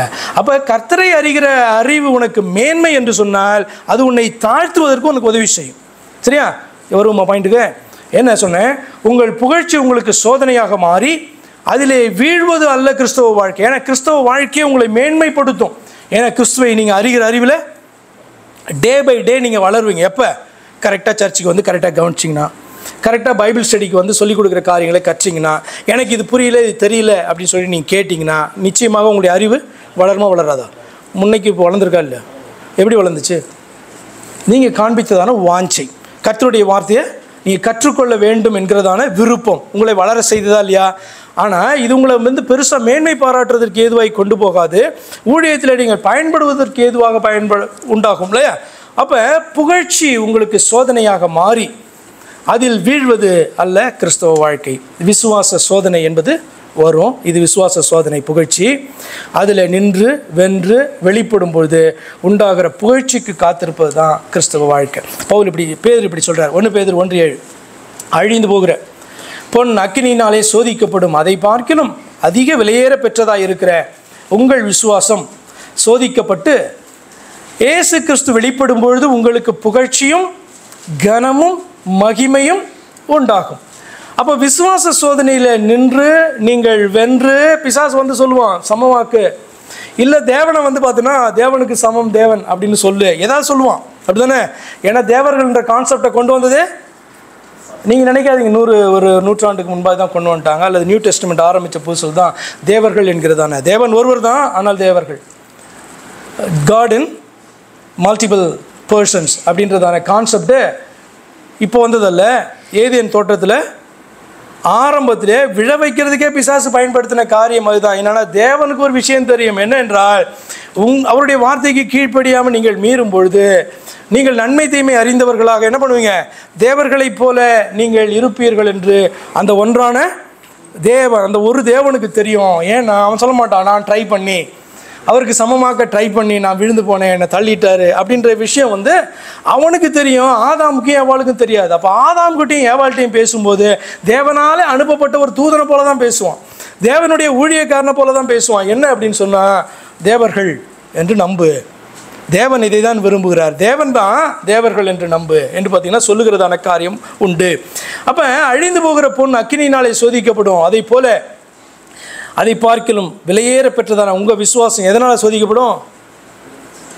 விசுவாசம் புகழ்ச்சியினாலும் சோதிக்கப்படும். புகழ்ச்சியும் ஒன்று, சரியா? புகழ்ச்சியினாலும் சோதிக்கப்படும். அப்படி சோதிக்கப்படும் போது அதில் நின்று இயேசு கிறிஸ்து வெளிப்படும் போது உங்களுக்கு புகழ்ச்சியும் கனமும் உண்டாக உங்களுடைய விசுவாசத்தில் நிலைத்திருப்பீர்கள் என்றால் காணப்படும் என்று சொல்லி முடிக்கிறாரு. அப்போ பிசாசு பேசுறது நல்லா தெரியும் நமக்கு. இவன் தேவனாலே அனுப்பப்பட்டு வந்த தூதனா, இவன் தேவனாலே தெரிந்து கொள்ளப்பட்ட ஊழியனா அப்படின்றது எப்போ தெரியும்? எப்படி புகழ்ச்சியை நீங்கள் ஹேண்டில் பண்ணுறீங்க? அவனுடைய வாயிலிருந்து தேவனை துதிக்கிறதான துதி வருகிறதா? என்ன வசனத்தில் ஆரம்பித்தோம்? இந்த மாதத்துடைய வசனம் என்ன? சொல்லுங்க பார்க்கலாம். சுயமாய் பேசுகிறவன் சுய மகிமையை தேடுகிறான். சுயமாய் பேசுகிறவன்னா என்ன அர்த்தம்னா, பிசாசை குறித்து ஆண்டவர் பேசினார். அவன் பேசும்போது தன்னுடைய சொந்தத்திலிருந்து, நான் எடுக்கிறதான செய்தி என்னுடைய சொந்தத்திலேருந்து வரக்கூடாது. என் சொந்தத்திலேருந்து நிறைய விஷயங்கள் உங்களுக்கு சொல்ல முடியும் என்னால். ஆனால் என் சொந்தத்திலேருந்து பேசுகிறதுக்கு நான் இந்த சபையில் உங்களை எல்லாம் கூட்டி உங்களுக்கு போதிக்கல, புரியுதா? என் சொந்தத்திலேருந்து பேசுறதுக்கு. அப்போ சுயமாய் பேசுகிறவன் தன் சுய மகிமையை தேடுகிறான், தன்னை அனுப்பினவரின் மகிமையை. நான் எதை தான் பேசணும்? நான் மாத்திரமல்ல, நீங்கள் வெளியில் போனாலும் அல்ல எந்த சபையில் எந்த பாஸ்ட் பேசினாலும் என்ன தான் பேசணும்? அவர் எதுக்காக தெரிந்து கொள்ளப்பட்டார், எதற்காக நின்று ஒரு கூட்டத்துக்கு பிரசங்கம் பண்ணுறார் அப்படின்னு சொன்னால் தன்னுடைய சுய புராணத்தை பேசுவதற்கு அல்ல, தன்னுடைய சுய சாட்சியை சொல்கிறதுக்கு அல்ல, அவரை புகழணும் என்பதற்காக அல்ல. கடைசியில் கேட்டு முடிச்சுட்டு அவரை பயன்படுத்துகிற, அவரை ரட்சிக்கிற, அந்த வார்த்தையை கேட்க பண்ணின தேவன் என்ன பண்ணணும்? புகழ வேண்டும், புகழ வேண்டும். அப்போ தன்னை அனுப்பினவரின் மகிமையை தேடுகிறவனோ உண்மை உள்ளவனாய் இருக்கிறான், அவனிடத்தில் அநீதி இல்லை. அப்போ அப்படிப்பட்டவனுடைய புகழ்ச்சி பார்த்திங்கன்னா இந்த உலகத்தில் அவனுக்கு பெரிய சோதனையாக அமைந்தாலும் நீ அதை ப்ராப்பராக ஹேண்டில் பண்ண அப்படின்னு சொன்னால் கிறிஸ்து வெளிப்படும் பொழுது உங்களுக்கு புகழ்ச்சியும் கனமும் மகிமையும் உண்டாகும். அப்படியே எழுந்து நிற்போமா, ஆண்டவருடைய சமூகத்தில் நம்ம கொடுப்போமா. அப்போ விழுந்து போன மனிதர்களான நம்மிடத்தில் ரட்சிக்கப்பட்டாலும் கூட இன்றும் நம்மிடத்தில் அந்த பழைய சுவாபம் ஒட்டி கொண்டு இருக்கிறபடினாலே சில காரியங்களை குறித்து பேசும்போது அது ரொம்ப டஃப்பாக பார்த்திங்கன்னா நமக்கு காணப்படும். அப்படிப்பட்டதான ஒன்று தான் இந்த புகழ்ச்சி என்கிற காரியத்தை எப்படி நம்ம ஹேண்டில் பண்ண போகிறோம் அப்படின்ற காரியம் மனதில் வைத்துக்கொள்ளுங்க. ஆண்டவர் அதற்கு உதாரணமாக காண்பித்ததான ஒரே ஒரு கேரக்டர் அப்படின்னு சொன்னால் பிசாசு தான் பார்த்திங்கன்னா அதுக்கு என்ன பண்ணுறாரு, உதாரணமாக காண்பித்து பொய் அவனிடத்தில் தான் உருவாச்சு. அவன் பொய்க்கு பிதாவாக அவன் காணப்படுகிறான். அவன் தன்னுடைய சொந்தத்திலேருந்து எடுத்து பேசுகிறான். அப்போ சுயமாக நீ பேசாத, நீ என்னுடைய பிள்ளை, என்னுடைய ஊழியன், என்னால் அனுப்பப்பட்டவனாக இருக்கும்போது சுயமாக நீ பேசாத, நான் கொடுக்குற வார்த்தைகளை தான் நீ பேச வேண்டும். வேதத்தினுடைய வார்த்தைகளை புரட்டுவது அது பிசாசனுடைய தொழில், பிஸ்னஸ் அது. அப்போ தேவனுடைய வார்த்தையை பேசுகிறதான எந்த ஊழியனுக்கும் அது பிஸ்னஸாக மாறக்கூடாது. வேத வார்த்தைகளை புரட்டாமல் அறிவிப்பது கூட பிஸ்னஸாக மாறக்கூடாது. பவுல் சொல்கிறதை போல அதனால் நஷ்டம் ஏற்பட்டாலும் வேறு ஒரு இடத்துல கொள்ளையிட்டு உங்களுக்கு இந்த வார்த்தைகளை நான் கொடுக்குறேன் அப்படின்னு சொல்லும்போது உங்களால் கொடுக்க முடியல, ஆனாலும் கூட உங்களுக்கு 100% சத்தியத்தை எப்படி கொடுக்கணுமோ அப்படி நான் கொடுப்பேன் அப்படின்னு பவுல் சொன்னார் பாருங்கள். அது எக்ஸாம்பிள். நல்ல ஊழியனுக்கு பவுல் எக்ஸாம்பிள், அந்த பக்கம் கெட்ட ஊழியனுக்கு பிசாசு லூசிஃபர் எக்ஸாம்பிள். ஏன்னா பவுலை காட்டிலும் எவ்வளவோ உயர்ந்தவன். பவுல் ஒரு மனுஷன், அவனும் பார்த்திங்க என்ன அபிஷேகிக்கப்பட்ட கேருப், நிறைந்த ஞானம் உள்ளவன், நிறைவான அழகுள்ளவன், இன்னும் நிறைய காரியங்களை சொல்லிகிட்டே போகலாம். ஆனால் பவுல் பார்த்திங்கன்னா ஒரு சாதாரண மனிதனாய் காணப்பட்ட போதும், ஒரு சாதாரண மனுஷனாக ஆண்டவர் அவனை தெரிந்து கொண்ட போது அவருடைய புகழை பாடுவதற்கே தன்னுடைய வாயை பயன்படுத்தினானுடைய வாடகைக்கு விடுறதுனா என்ன அர்த்தம்? யார் சொல்கிறது அது கேட்டு எதையாவது பேசுகிற காரியம். என்னுடைய சுய பேச்சை பேசுகிறதே என் வாயை சுயத்துக்கு வாடகைக்கு விட்டுன்னு அர்த்தம். அப்போ என்னுடைய வாய் கர்த்தருடைய வார்த்தைகளை அறிவிக்க வேண்டுமானால் என்னுடைய நாவை நான் கட்டுகிறேன். ஆண்டவரே என்னுடைய வாய்க்கு காவல் வையும் அப்படின்னு கேட்டு பேசுகிறேன் என்று சொல்லி அர்த்தம். அவனுடைய சமூகத்தில் தாழ்த்தி ஒப்பு கொடுப்போம். எங்களை அன்பாய் நேசிக்கிற எங்கள் பரிசுத்த பிதாவே, பிசாசைக்கு தாவே எப்படி அவன் பிசாசாக மாறினான், எப்படி பொய்க்கு பிதாவாய் காணப்படுகிறான், தன்னுடைய சுயத்திலிருந்து அவன் பேசுகிறான் என்கிற காரியத்தின் மூலமாக ஆண்டவர் உம்முடைய பிள்ளைகளை அழைத்து அவர்களை நீர் அனுப்பின போது சுயமாக நீங்கள் பேசாதிருங்கள், சொந்த பேச்சை பேசாதிருங்கள், சொந்த மகிமையை தேடாதிருங்கள் என்று சொல்லி அனுப்பினவருடைய மகிமையை தேடவும், அனுப்பினவரை குறித்த சாட்சியை சொல்லவும், அனுப்பினவரை கனப்படுத்தவும் ஆண்டவரை அப்படி செய்கிறவன் அவன் உண்மை உள்ளவனாய் இருக்கிறான் என்று சொன்ன இந்த வார்த்தை எங்களுடைய செவிகளிலே துணிக்கிறது மாத்திரமல்ல, எங்களுடைய இருதயத்திலே பதிந்ததாக ஆண்டவரே எங்களுடைய ஊழியமும் உண்மை உள்ளவர்களாக, ஆண்டவரே எங்களை தாழ்த்தி செய்கிற ஊழியமாக, கர்த்தருடைய நாமத்தின் நிமித்தம் செய்கிற ஊழியமாக காணப்பட ஆண்டவர் எங்களுக்கு ஒவ்வொருவருக்கும் உதவி செய்வீராக. சுய மகிமையை விரும்பும் பொழுது, தேடும் பொழுது ஆண்டவரே மகிமை எங்களை நோக்கி கடந்து வரும் பொழுது, எங்களுடைய சிரசின் மேலே தங்கும் பொழுது, அது எங்களுக்கு சோதனையாக அமையும் பொழுது அதை எப்படியா ஹேண்டில் பண்ண வேண்டும் என்கிற காரியத்தை ஆண்டவர் இந்த நாளிலே கற்றுக் கொடுத்தபடினாலே ஆண்டவரே நாங்கள் உமக்கு நன்றி செலுத்துகிறோம் ஐயா. தாழ்த்தியும் கரத்தில் எங்களை ஒரு விசை கூட ஒப்புக் கொடுக்கிறோம். கர்த்தராகிய இயேசு கிறிஸ்துவின் நாமத்தில் ஜெபிக்கிறோம் அருமை பிதாவே, ஆமேன். என் ஆத்துமாவே கர்த்தரை ஸ்தோத்திரி, என் முழு உளமே அவருடைய பரிசுத்த நாமத்தை ஸ்தோத்திரி. என் ஆத்துமாவே கர்த்தரை ஸ்தோத்திரி, கர்த்தர் செய்த சகல உபகாரங்களையும் மறவாதே, ஆமேன். நம்முடைய கர்த்தராகிய இயேசு கிறிஸ்துவினுடைய கிருபையும் இந்த தேவனுடைய அன்பும் தேவனுடைய பரிசுத்த ஆவியின் ஐக்கியமும் இன்றும் என்றும் சதா காலங்களிலும் உங்கள் அனைவரோடும் கூட இருப்பதாக, ஆமேன்.